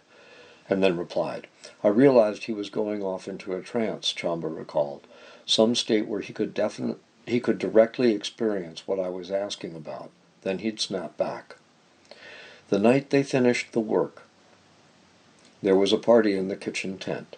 Chamba sat beside the girl of his dreams, and without even touching her, fell into a state of exquisite bliss. Next morning, when he brought breakfast, Lama grinned wickedly at him and said, "Well, did you have a good time last night?" The meditation material we prepared was being printed, Chamba continued. Lama told me to write on the cover, "Chenrezig meditation given by Lama Yeshe on occasion of his first visit to Australia, transcribed in the Tibetan oral tradition by Chamba." I told him I didn't want my name on it, that it was my gift to the Dharma. "False ego," said Lama. "Write down." This was Lama's first tantric publication, and he began with a word of caution to the intellectual. What follows here is an exact replica of Lama Yeshe's introduction to the booklet, with spelling, punctuation, and spacing just as published. During the initiation, the Guru calls upon the forces of the universe, which generate compassion and are known as the deity Chenrezig. These gather and activate a force which is now largely dormant in your nervous system. It awakens and begins to vibrate. Mantra is sound. Sound is vibration. Attaining the proper state of mind, shunyata, and reciting the mantra will maintain and increase this vibration activated by the Guru. Following this, by silent contemplation, induce a calm reflective state of mind with absence of normal thought, wherein the wisdom already within you can reveal itself. This is meditation. A power grows within you, a power to become that which you now only dream of, the power to become a more compassionate, loving, meaningful human being. A word of caution to the intellectual. It is an unfortunate truth that reading this on your own, without the power of a specific initiation, is merely an intellectual pastime. To think that you have experienced or even understood a method of Tibetan Yoga Tantra is fooling yourself. You are still caught in your intellect. We are not trying to be mysterious or exclusive. You simply must gain the full experience. Otherwise, you are cheating yourself. Only by correct practice under an experienced teacher can you evolve beyond intellect, beyond thought, into the true wisdom of a pure, spontaneous being. Without this, you are like a sick patient, doctoring himself, using the very methods that made him ill in the first place. Instructions for the daily practice of the mantra and the meditation for those who have received the initiation. The best time to meditate is in the morning. If this is impossible, you can meditate in the evening before going to bed, but not when you are too tired. It is very important that each time you practice the meditation, you must first vanish. Your attachment to your body must die. Your attachment to your speech must die. Your attachment to your mind must die. Following the same procedure as during the initiation, Following the same procedure as during the initiation, achieve whatever level of voidness nature, shunyata, that you are presently capable of. Become Avalokiteshvara, Tibetan Chenrezig, a being of pure, compassionate wisdom. Without this first step of purifying and transforming your own being, the mantra will never become a transcendental process with the power to elevate your consciousness. Then follows the meditation, the conclusion, and the dedication of merits. And there's a rather long footnote here. From the revised version, reprinted by Vajrapani Institute for the 1975 Lake Arrowhead course. The colophon reads, Initiation given by Lama Thupten Nyeshe in Sydney on 15th October 1974, on the occasion of his first visit to Australia. Recorded in the Tibetan tradition from oral teachings of Lama Thupten Nyeshe by Jampa.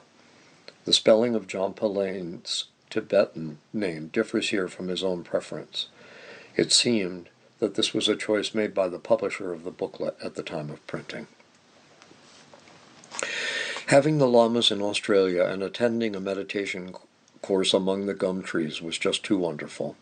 On sunny days, Lama Yeshe lounged luxuriously on his tiny veranda, resplendent in a vivid cerise kaftan. One very hot day, a number of dedicated students met together and decided to build a permanent Australian centre. That same afternoon, while everyone else was in the tent with Rinpoche and Lama Yeshe was alone in his little cabin, a brush fire broke out in the valley. Somebody had the presence of mind to hit the big dinner gong, and everybody rushed out to see fire rapidly approaching the cabin. "Quick, Lama," they shouted, banging on his door. "Get out now. The fire is coming this way and your cabin is lined in plastic. It will go up like a bomb." Lama just laughed at them. He told his frantic students the fire was an auspicious omen, indicating that the new Queensland Centre would grow very quickly. The fire stopped 100 yards from the cabin. Lama Yeshe never even came out of his room to watch. Rinpoche just continued teachings. then this is uh, a long quote from Lama under the heading, From Lama Yeshe's Australian Teachings. Actually, expressing loving kindness through action is quite difficult. You have to be very skillful. It takes great wisdom. If you set out on a mission with no understanding, just a tight emotional feeling of wanting to help, you're in danger of losing yourself. For example, if you see somebody drowning and emotionally jump in without being able to swim, all that happens is you both lose your lives. Our physical energy is limited. Therefore, we're limited in helping others this way. We try to help others physically but come up empty. It's beyond us. If you do want to help others out of loving kindness, act according to your own ability and know your limits. Don't overburden yourself because of emotion and incomplete understanding. Mental energy, however, is practically unlimited. If we realize loving kindness, we're like a ship. No matter how heavy the load, a ship can bear it. Similarly, with true loving kindness, we can handle any situation that arises without freaking out. Furthermore, a ship does not discriminate. It carries whatever it's given. Similarly, with loving kindness, we won't favor one person over another. You come in. You go away. When we practice Dharma and meditation, we build the inner strength necessary to be of greatest benefit to others and are able to face any difficulty that arises. Practitioners who are afraid to hear about suffering aren't facing reality. The Maha in Mahayana Buddhism means great. A Mahayana practitioner is supposed to be capacious and, like a ship, be able to take whatever comes along. If we're small-minded and hypersensitive, even tiny atoms can cause us to recoil. I don't want that atom. That's not the way of the Dharma practitioner. Even the average simple person who wants his or her life to be successful should be able to face whatever situation arises. If you freak out at the smallest thing, you'll never make even this life successful. Everyday life is completely unpredictable. You can't fix things to work out in a certain way. As things change, you have to change with them. You have to be flexible enough to deal with whatever happens. If this is true for the ordinary person, how much truer it must be for the Dharma practitioner. You have to have the courage to face any difficulty that you encounter. I can overcome any obstacle and reach perfect liberation. Crossing the ocean of samsara is not easy, but it's not samsara that's difficult, it's your own mind. What you actually have to cross is the ocean of your schizophrenic mind, and you need to be confident that you can deal with that. First, you have to be able to think, I can face whatever comes without running from it. Life is not easy. Forget about meditation. Life itself is hard. Things change. The mind changes. You have to face each change as it comes. And this is edited from archive number 108. Land is donated for Chenrezig Institute. Now that their plan to build an Australian Dharma Center was gathering momentum, Lama Yeshe asked his Australian students to sign a petition inviting His Holiness the Dalai Lama to visit the country. Lama Yeshe, Anila Ann, Yeshe Kadro, and the Victas and a few others got together to discuss potentially suitable sites for the center. Nick Rebush, Yeshe Kadro, and Tom and Kathy Victa happened to jointly own land at nearby Yudlo. At Lama's request, they drew up maps of the Yudlo land, the Diamond Valley property, and another piece of land that Nick and Yeshe Kadro part-owned at Maleni nearby. Lama Yeshe sent these maps to Trijang Rinpoche for him to check. Just before the course ended, they received word that the Yudlo land was most auspicious. Lama Yeshe made it clear to the owners that their gift should be unencumbered and that the land was not to be subdivided or sold. The Yudlo land consisted of 160 acres of partially cleared unimproved land. It was out of the way and difficult to access, but had ocean views. Tom Victa drove the Lamas and several others over to inspect the site. Lama Yeshe immediately went off to walk the boundaries with Yeshe Kadro and returned rubbing his hands together. Tom asked him if he thought the land suitable, at which both Lamas exploded into such raucous laughter. Tom suddenly thought that maybe it was ridiculous to imagine a big Buddhist center in this remote place. Sensing his discomfort, Lama Yeshe quickly reassured him. Perfect, dear. Absolutely perfect. On the last day of the course, September 28th, everyone made a ceremonial pilgrimage to the Yudlo land via a walking track leading up from Diamond Valley. A small altar, dedicated with bougainvillea, marked the spot where the gompa was to be erected. The lamas, accompanied by their guest, Prakantapalo, an English monk ordained in the Thai Buddhist tradition, led an intense puja and named the new center Chenrezig Institute for Wisdom Culture. That evening, Anila Ann asked Lama Yeshe the purpose of that puja. There isn't any place on this planet that's not possessed by sentient beings' consciousness, he told her. So the consciousness possessing this particular place needs to be reassured that we will only do positive things there. We make offerings to ask for its assistance and tell it we have no intent to harm it or its possession of anything there. 2 days later, Lama Yeshe and Lama Zopa conducted the first Tibetan Buddhist wedding ceremony ever held in Australia for Nick's brother Dorian and his bride Allison. Afterward, the tent city folded and everyone headed home. Anila Ann and a team of volunteers agreed to stay on to break ground for the new center. Ann was a strong, hard worker and coped well with living in an old tin shed and cooking on a spirit stove, but she was also grieving for her sister, who had died in Canada only 2 months earlier. Listen, Lama told her, your sister is nothing compared with Zena. Look what Zena did for sentient beings and for herself. What has your sister done for sentient beings? Obviously, Lama Yeshe believed Ann could take such cold realism. It shocked me at first, said Ann, but it put a stop to my grief for a while. Truly, Zena was incredible, and what we were building had come from her work. When the Lamas left for Brisbane, a small group of students stood by the gate, posies in hand, to bid them farewell.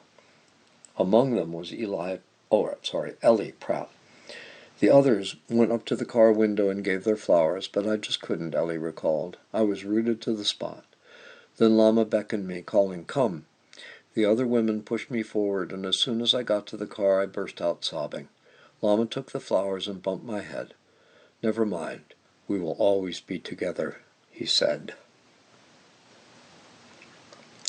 New Zealand. On October 6th, the Lamas and Yeshe Kadro flew to New Zealand. It was the first time Tibetan monks had ever visited the country.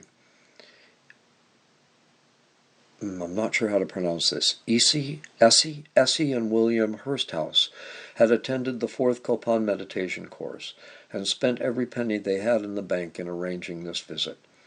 21 people from 6 countries attended the 5-day course in a little farmhouse on a remote beach, 1 hour west of Auckland. Lama Yeshe gave a Vajrasattva initiation to Essie, William, and a Canadian traveler. Rinpoche gave Tara initiation to an Asian man. Despite consistently rainy weather, Lama Yeshe liked to go walking on the nearby mudflats, sometimes in just his slippers. Not many knew of Lama's heart condition, but Yeshe Kadro, a trained nurse, was one who did. Distressed by the sight of his footwear, she cautioned him not to wander too far. Once, when his feet were visibly sinking in the mud, she became anxious and suggested they return to the house. "If you think about sinking, you sink," he snapped back in reply. Yeshe Kadro decided she had better shut up, and they walked on. After a while, I realized we were not sinking anymore, although the mud was no more secure than before, she said. Just then, Lama found a rusting lump of metal on the beach. He told me that it was petrified wood, which I knew it wasn't, and that I should bring it back to Sydney. Later, when he found out I had left it behind, he just said, "Ach!" I felt that I had failed some kind of test. After the completion of the New Zealand course, the Lamas returned to Australia. During Lama Yeshe's final week back in Sydney, he gave a couple of well-attended talks, including, on October 15th, the Chenrezig initiation he had prepared for in Diamond Valley. He also underwent more medical tests. A heart valve replacement operation was advised, but Lama objected, repeating that it was bad to cut up the body. Let's say I am you, he told one student. The doctor tells you you're going to live 3 months. How are you going to feel? Do you give up? You're going to die if you give up. I don't give up, because I don't believe what they say. When I told Yashikadra this, she almost beat me. She said, Lama, maybe the heart doctor knows better than you. The doctor wants to operate, but I'm not ready. A secret wedding. When B. Rebush attended her son Dorian's wedding to Allison at Diamond Valley, she did not tell him or anyone else that she herself was about to marry. On October 18th, Lama Yeshe flew alone to Melbourne. Later that afternoon, he and B. were married by a registered celebrant. Their witnesses, sworn to secrecy, were Dorian and Allison. Lama and B. came to this holy celibate arrangement totally on their own, probably during the Diamond Valley course, since they had to have submitted an application for the ceremony ahead of time. Lama Yeshe needed a proper passport, not just a bought Nepalese one or an Indian IC, and marriage to an Australian citizen would solve that problem for him. 8 years later, his Australian passport probably saved his life. And there's a footnote, see chapter 20, pages 1041 and following. Very few people ever learned of this marriage, and B. Rebush requested that no mention of it be made in this biography while she was alive. B. died in 2008. However, she did register on the Australian electoral roll as Beatrice Yeshe, and sometimes received mail in that name. Dr. Nick only learned of the marriage from Yeshikadro after his retreat in Laudo, when he returned to Kopan later that autumn. After the ceremony, Lama, B., Dorian, and Allison visited Peter Giuliano and his partner, Gabrielle Wallace. Peter and Gabe had both attended the 4th Kopan course. Allison had called them, saying that Lama was in town just for the day and would they be flying back to Sydney that night. Could they offer them all some soup? Pete Northland was sharing the flat at the time and returned home that evening with a gallon of Retsina. I walked into our small flat, and it was really crowded. B. Rebush was there, and Colin Crosby, Pete, and Gabe. It's a very small flat, and you couldn't overlook anybody. So I stood there with the flagon under my arm, while they all looked at me and packed up laughing. What I didn't know was that Lama Yeshe was sitting right beside me with his Zen pulled over his face. Somehow that had made him invisible to me. Then he whipped it off. I couldn't believe he was there. We all had dinner, and it was a great evening, but Lama told me I should take the fifth precept of no intoxicants.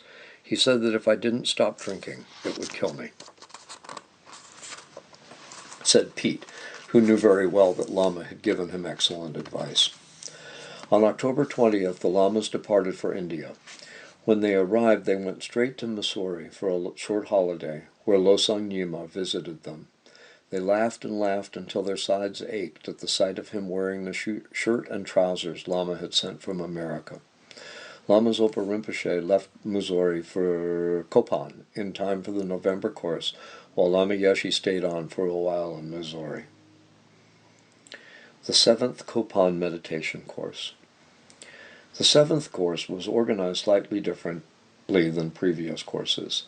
Since the attrition rate of the 6th course had been so severe, Chodak and Pende conducted pre-course interviews with everyone who registered. They provided a thorough orientation into the course discipline aimed especially at newcomers, so they would know what they were signing up for. In addition, once the course got going, 2 parallel courses ran simultaneously. While the more advanced students, those who had already attended a couple of meditation courses, were receiving Anjorcho, the Lamrim preliminary practices from Rinpoche, Dr. Nick was guiding the new students in the basic Lamrim teachings. So I was all disgruntled, being left to handle the new students while my peers were getting advanced teachings, Nick recalled many years later. For this course, a huge applique Indian wedding tent replaced the dusty burlap-walled tent of previous courses. The usual mix of old hands turned up for the course, plus many new students. Among those in attendance was a group from a Sufi camp in France, a flyer about the course having found its way onto their notice board. There were serious youngsters boasting eclectic spiritual vocabularies, others trying to get off drugs, bored housewives, and tense business people. Many participants had been inspired by the literary mystics of the generation, Jack Kerouac, Alan Watts, Allen Ginsberg, and so on. Once again, Sally Barode sat in the front row, taking down all the teachings in shorthand. After completing the course, she took her notes back to New Zealand and typed them up there, while pregnant with her daughter. Halfway through the 7th meditation course, Lama Yeshe arrived at Kopan to a traditional welcome of the 8 auspicious symbols, drawn in white chalk on the forecourt. And the footnote explains the 8 auspicious symbols are the parasol, golden fishes, treasure vase, lotus flower, clockwise turning conch, endless knot, victory banner, and Dharma wheel. Everyone lined up to greet him with incense, flowers, and katas as he stepped down from Mummy Max's jeep. Despite the rest in Missouri, his senior students had never seen Lama looking so unwell. He was gray, breathing heavily, and looked uncomfortably bloated, all symptoms of his heart condition. But slowly the puffiness subsided, and once more he looked golden and shiny. Lama is invincible, his students told themselves. He'll be fine. As a follow-up to the many tests Lama Yeshe had while in the United States, a letter arrived from the chief resident at Memorial Hospital in Wisconsin, Dr. Frank Reining, confirming his diagnosis. Lama Yeshe has severe rheumatic heart disease. This means that one of his heart valves is deformed due to severe scarring of the valve.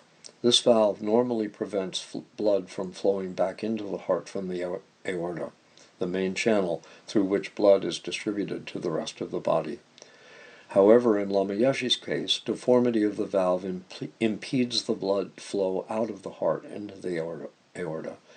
The patient can have no complaints, even with severe obstruction, but once symptoms begin to appear, the prognosis is grim, with most patients dying within a relatively short period of time. Dr. Reining suggested replacing the damaged valve with an artificial one, a low-risk operation, followed by a lifetime of anticoagulant medicine to be checked every 6 weeks. But Lama would have none of it. The students who knew about Lama's health problems took over a number of secretarial and administrative jobs in order to give him more time to rest. Lama scoffed at their concern. Since a long time, Western doctors have said I'd be dead 3 years ago, but they know nothing of psychic energy and this magical illusory body. No, you please tell everyone not to worry about me. I'll be here for a long time. Still, some noticed that when Lama laughed, he clutched his side, so they hesitated to tell him funny things. In an effort to protect his health, some of Lama's senior students decided to limit access to him. This did not endear them to newer students. However, if Lama really wanted to see somebody, he simply ran into them in the garden or on a path. No one could stop him doing that. Lama is really a Buddha, you know, whispered one devoted student to George Chernoff. George, a graduate in astrophysics from Massachusetts Institute of Technology and a teacher at the esteemed Choate School in Connecticut, was a newcomer to Kopan. I thought, give me a break. Lama Zopa is the real one. Who is this Lama Yeshe guy? George recalled. The cult of adoration surrounding him revolted me. One day when Lama walked by me, I said, "It's a nice day." And he replied, "Thank you, dear." I thought, what did you mean? Did you make the day? I was really negative. One day, when one of the course participants was speaking with Lama Yeshe in his room, Lama Zopa Rinpoche came in, fell to his knees, and started to pray. For the benefit of that student, Lama pointed towards himself and said, "Dorji Chang," indicating that Rinpoche was seeing him in the aspect of Dorji Chang. "Who is Dorji Chang?" a student once asked him. "The biggest Buddha, dear," Lama replied. Some students reported that they had seen Rinpoche making offerings to Lama Yeshe with tears running down his face. At other times, he would not raise his eyes to look at Lama at all. Lama Yeshe was often heard speaking brusquely to Rinpoche, but at the same time he also told students that Rinpoche was one of the most highly evolved beings on this planet. Lama Yeshe addressed Lama Zopa as Kusho. This term is generally translated from the Tibetan as your honor or your worship, and is how Tibetans commonly address monks and others of higher rank in society. These translations, however, in no way capture the clear warmth and affection expressed when Lama Yeshe addressed Rinpoche in that way. Lama actually told one student that compared with Rinpoche, he himself was just a water buffalo. Late at night, when the two lamas were alone together, all that students ever heard was an indescribable cascade of their laughter pouring out across the hill, like two Buddhas in total bliss. Philippe Camus turned up with his friend Joseph, a truly larger-than-life character, wearing a pink jumpsuit with elephants printed all over it. Rinpoche asked Joseph to tell everyone his story. The talk Joseph then gave was spellbinding and hilarious. It seems he had been profoundly affected by Lama Yeshe during an earlier course, and departed with the notion that having met him he could now do anything. What Joseph wanted most of all was to become a famous hairdresser. This he had achieved, having acquired a glamorous salon in New York filled with celebrity customers. Ah, this is good karma, he thought. But then things started to go wrong, very wrong. Money disappeared. One day he was stabbed in the street. In a final attempt to reinstate his fortune, Joseph sailed a yacht loaded with hashish into American waters, where it ran aground on a reef and was seized. Joseph's celebrity attorney got him out of trouble, but he realized that his good karma had run out. I've got to get back to Yeshe. That's where good karma comes from, he told himself. So here he was again, soaking it up. Rinpoche found Joseph's story very funny. Antonio Pascual attended the 7th meditation course at Copan. He also had a very interesting story to tell. I was alone and fell asleep in my van parked in Kathmandu. I had no money and had actually been begging in the streets and trying to sell the van. That night I had a very clear and lucid dream. I was entering a tall, clean, transparent building like a modern glass skyscraper, where I took the elevator to the penthouse on the top floor, which was a mansion with incredible views. From there I saw a broad valley surrounded by snow peaks and covered in white clouds like an immense milky ocean. In the middle of the valley, in the distance, and clearly recognizable, was the Kathmandu landmark of the slim white Sundara Tower, standing like the syllable Shri on top of a moon. And the footnote says, the Dharahara, or Bhimsen Tower, named after its original 1832 builder, was a 200-foot-tall white minaret-like tower situated in Sundara in central Kathmandu near the main post office. It collapsed, not for the first time, in the 2015 earthquake, killing around 180 people, and is being rebuilt. The new one will have 22 stories, as opposed to the original 9. Nothing else was there, only that. An elderly man with a long white beard was at the top of the tower. God, of course. He didn't talk to me, but offered me a big hefty book. That was it, the end of my dream. Next thing I was awoken by a young monk, he looked about 10 years old, who came to the window and said, I have brought you some offerings from my monastery. He handed me some sweets and fruit. So I thanked him and asked him where his monastery was. He pointed toward the mountains and offered to take me there. So I went with him, and he took me to Copan. When I got to Copan, I looked out across the valley towards Kathmandu, and there in the distance was the slim white Sundara Tower, surrounded by white clouds, exactly as in my dream. I sold my van and decided to do the course instead of going traveling again. When it was over, I had a private session with Lama Zopa Rinpoche in his room on the terrace. I came into the room without looking at him, made prostrations and sat on the rug in front of him. Then I looked up and saw it was the young monk who had visited me with offerings in my dream about the White Tower. So I stayed at Copan, where Yasmin, my wife, and Siddhartha, my son, later joined me. Yasmin became one of Lama Yeshe's cooks because he loved her fresh, clean, light style of food. The Lama called her Yasma, and she occasionally took tea with him. One night when he was tired and ill, she massaged his feet. I really felt I was actually massaging the Buddha's feet, Yasmin recalled. During the last 10 days or so of the course, Lama Yeshe gave occasional teachings to the students on death, bardo, and rebirth. And here's a quote from Lama Yeshe. After death, we do not disappear.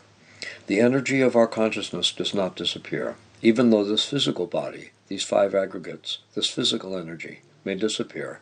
Our consciousness still keeps going continuously. It doesn't depend on whether you believe in this or not. Your consciousness energy keeps going continuously. It's natural. Energy is a natural phenomenon. So after death, your consciousness is functioning continuously. If you are able to go beyond the ego's wrong conceptions before you die, then you will not have to go to an uncontrolled suffering realm. On the other hand, as long as you possess an ego and its resultant wrong conceptions, you'll automatically go to an uncontrolled situation. No one else can make you go there. Your uncontrolled circumstances are not just an idea, and no one has pushed you in that direction. It's your own wrong conception mind that pushes you into that uncontrolled channel. That's the kind of channel your mind is in now. Because you're at the mercy of the 5 aggregates, you get agitated. When you're hungry or thirsty or in pain, all the information that makes you feel these things comes from these 5 aggregates, from this body. So the aggregates give so much information to your mind, which is in the uncontrolled situation channel. Your own wrong conception mind clung to this kind of body, and as a result you were born into an uncontrolled situation. You yourself put your mind into this kind of channel. Nobody else did it for you. Until that uncontrolled energy is exhausted, you have to go through the cycle of death and rebirth. So after death we have an uncontrolled rebirth, maybe in a samsaric realm similar to where we are now. At present, we are in a place where we can experience samsaric pleasure, aren't we? We experience some samsaric happiness in this uncontrolled rebirth. But in another uncontrolled rebirth, we might be reborn as an animal, or in what we call hell. But hell doesn't mean a situation that goes on forever, or a place that you can never come back from, which is how Westerners understand it. Hell is not a permanent state. It is also not something outside of us that we have to deal with, such as stones or a jungle. Hell is consciousness. The hell environment manifests from your consciousness, from your negative projection. Thus, the way you feel is your reality. Hell is not a place that is waiting for you, where you go down, down, down. It is also not a place where someone else puts you. When your consciousness is ready, you experience a certain impression from your environment. At that time, for you, hell is existent.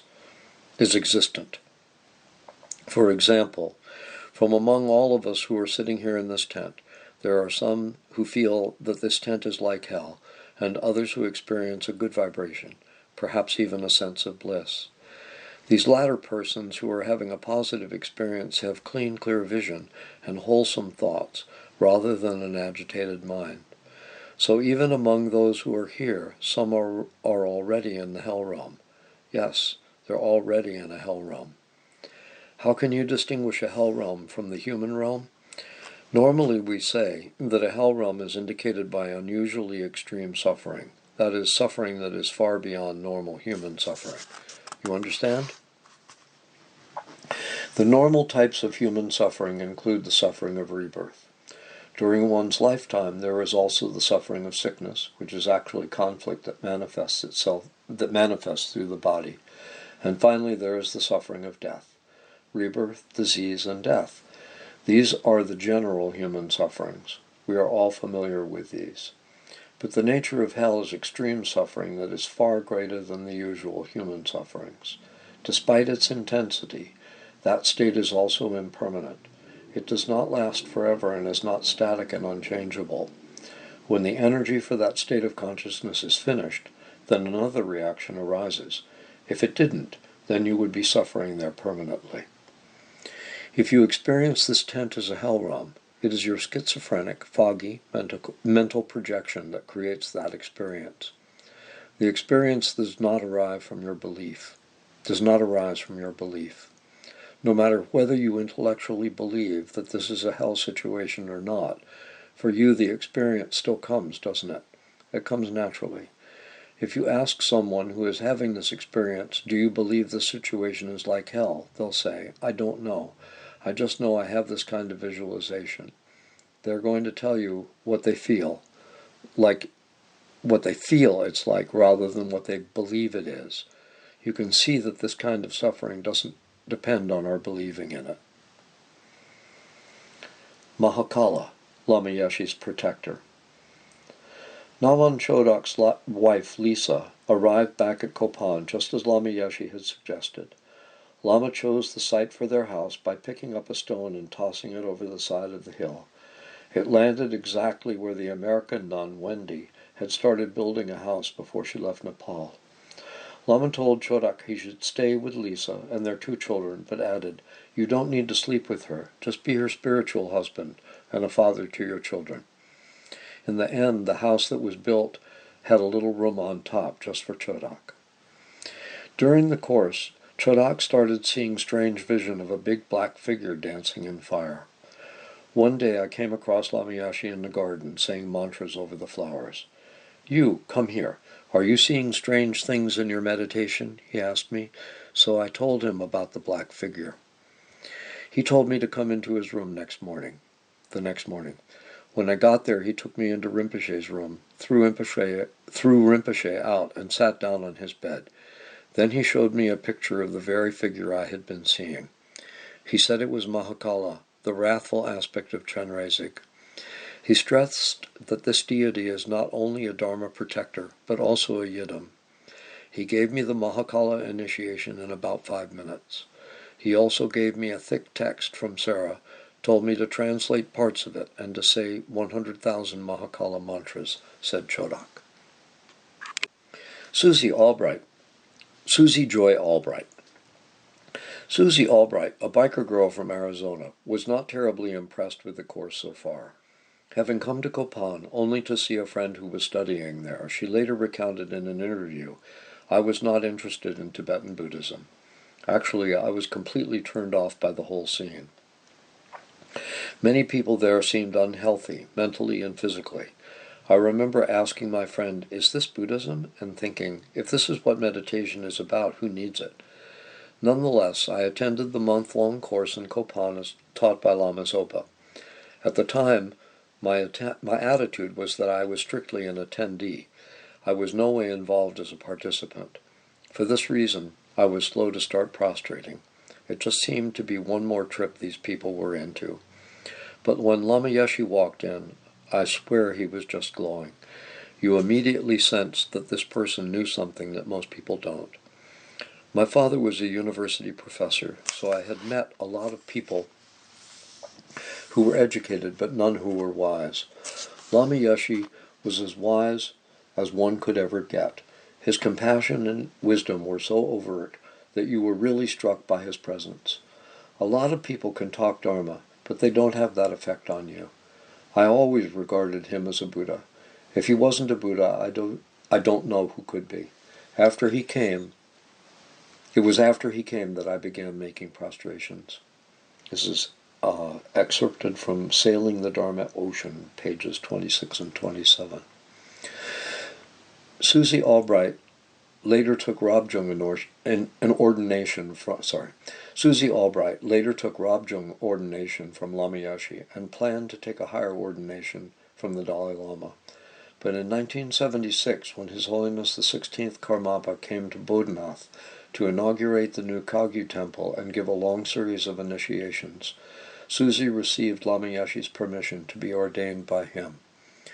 2 years later, Karma Wangmo, as she was now called, entered a 12-year retreat in a small hut she helped build herself at Karma Triana Dharmachakra, the Karmapa's monastery in Woodstock, New York. A sign over her door read, "Enlightenment or Bust." Likened to Milarepa himself by her retreat master, She did not emerge from solitary retreat until December 1990. Lama Yeshe told me in a special moment, "You are going to teach. Expect that," she later recalled. He told me, "As long as you are clear in your heart that what you're doing is for others, it doesn't matter how poorly you are doing it. Just keep at it and everything will fall into place." She died from complications of pneumonia in Mexico in 2013. Advice for all occasions.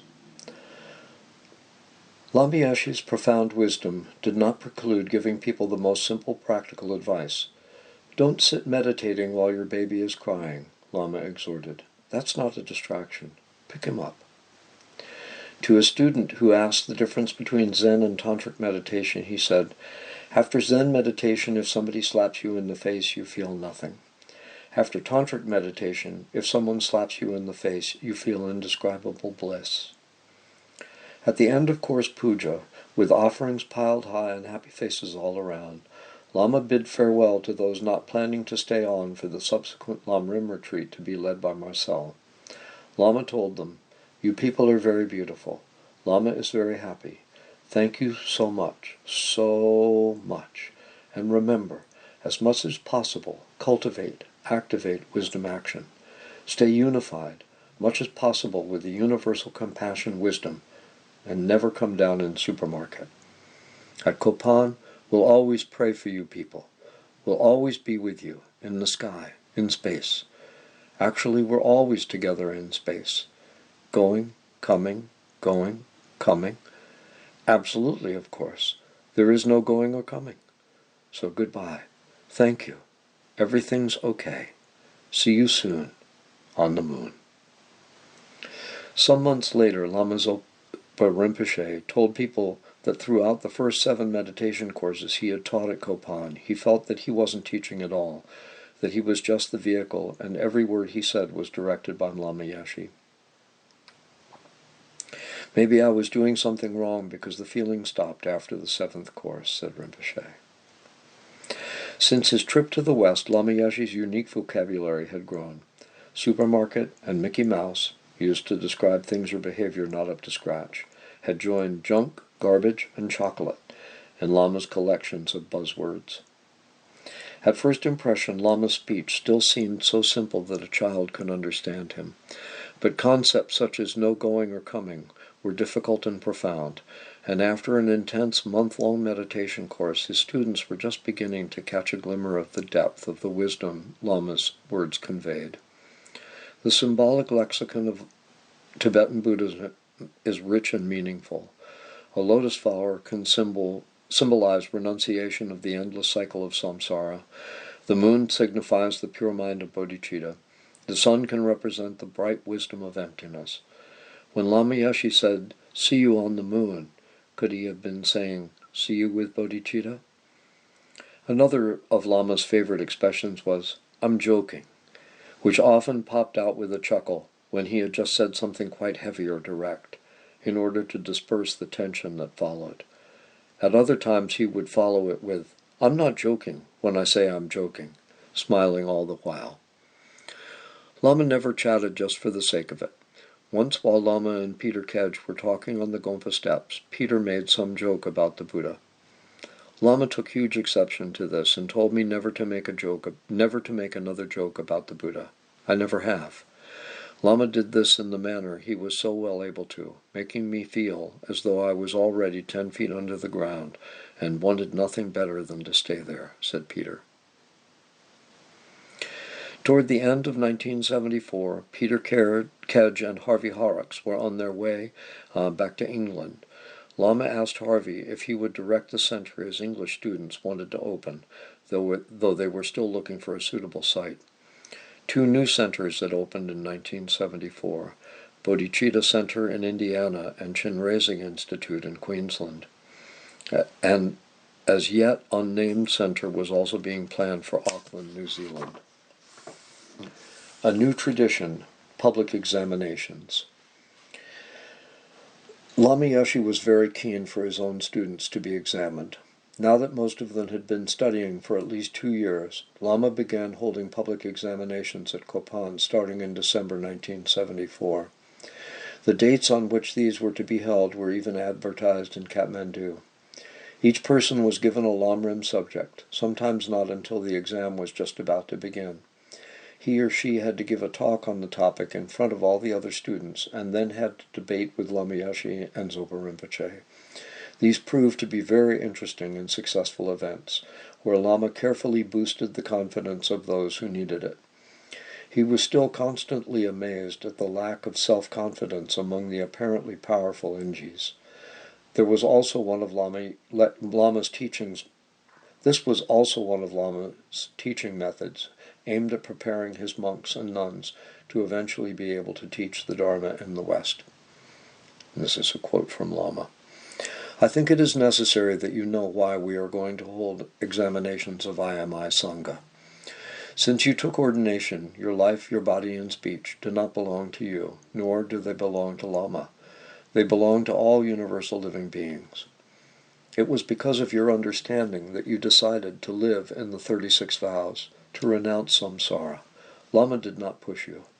Therefore, your duty is to integrate your body, speech, and mind as much as possible into Dharma knowledge wisdom, and to give that light to all mother sentient beings.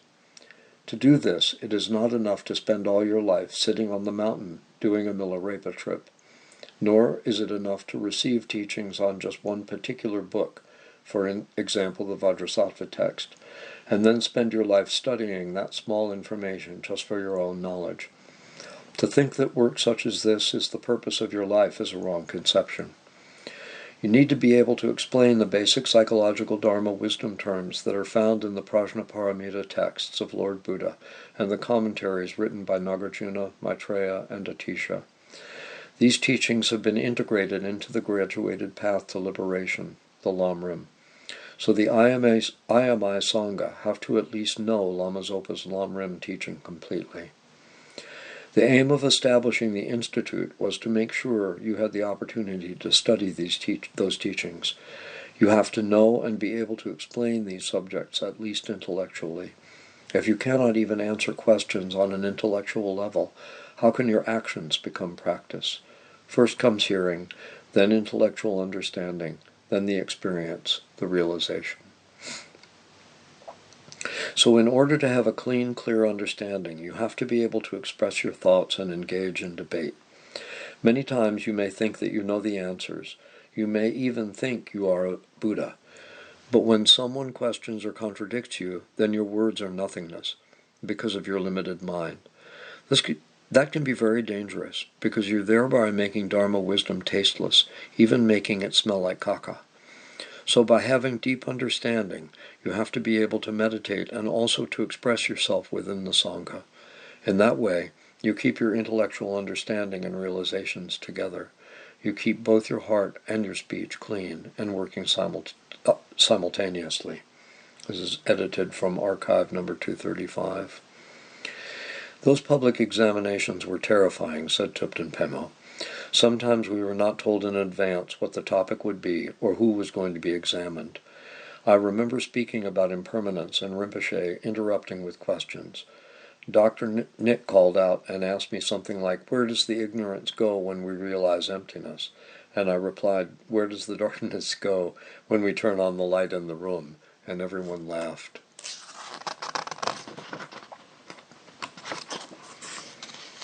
Christmas 1974. Christmas Day at Kopan was celebrated with a Tara Puja attended by 40 monks from Bodhnath and the entire Kopan community, Lamas, Westerners, and Mount Everest Center monks. 2 Western couples were married during the ritual. During their ceremony, they came forward, made the requisite 3 prostrations, and presented offerings to Lama Zopa Rinpoche and the visiting abbot from Bodha. In return, Lama Yeshe gave them envelopes containing a Bodhi tree seed and an old Tibetan coin. Lama Zopa placed rings on their fingers, and Mummy Max produced 2 chocolate cakes with their names inscribed in the icing. From Lama Yeshe's Christmas Talks. It is characteristic of materialistic people that they believe their happiness and frustration to be totally dependent on possessions. If they do not receive enough ice cream and cake, they become despondent.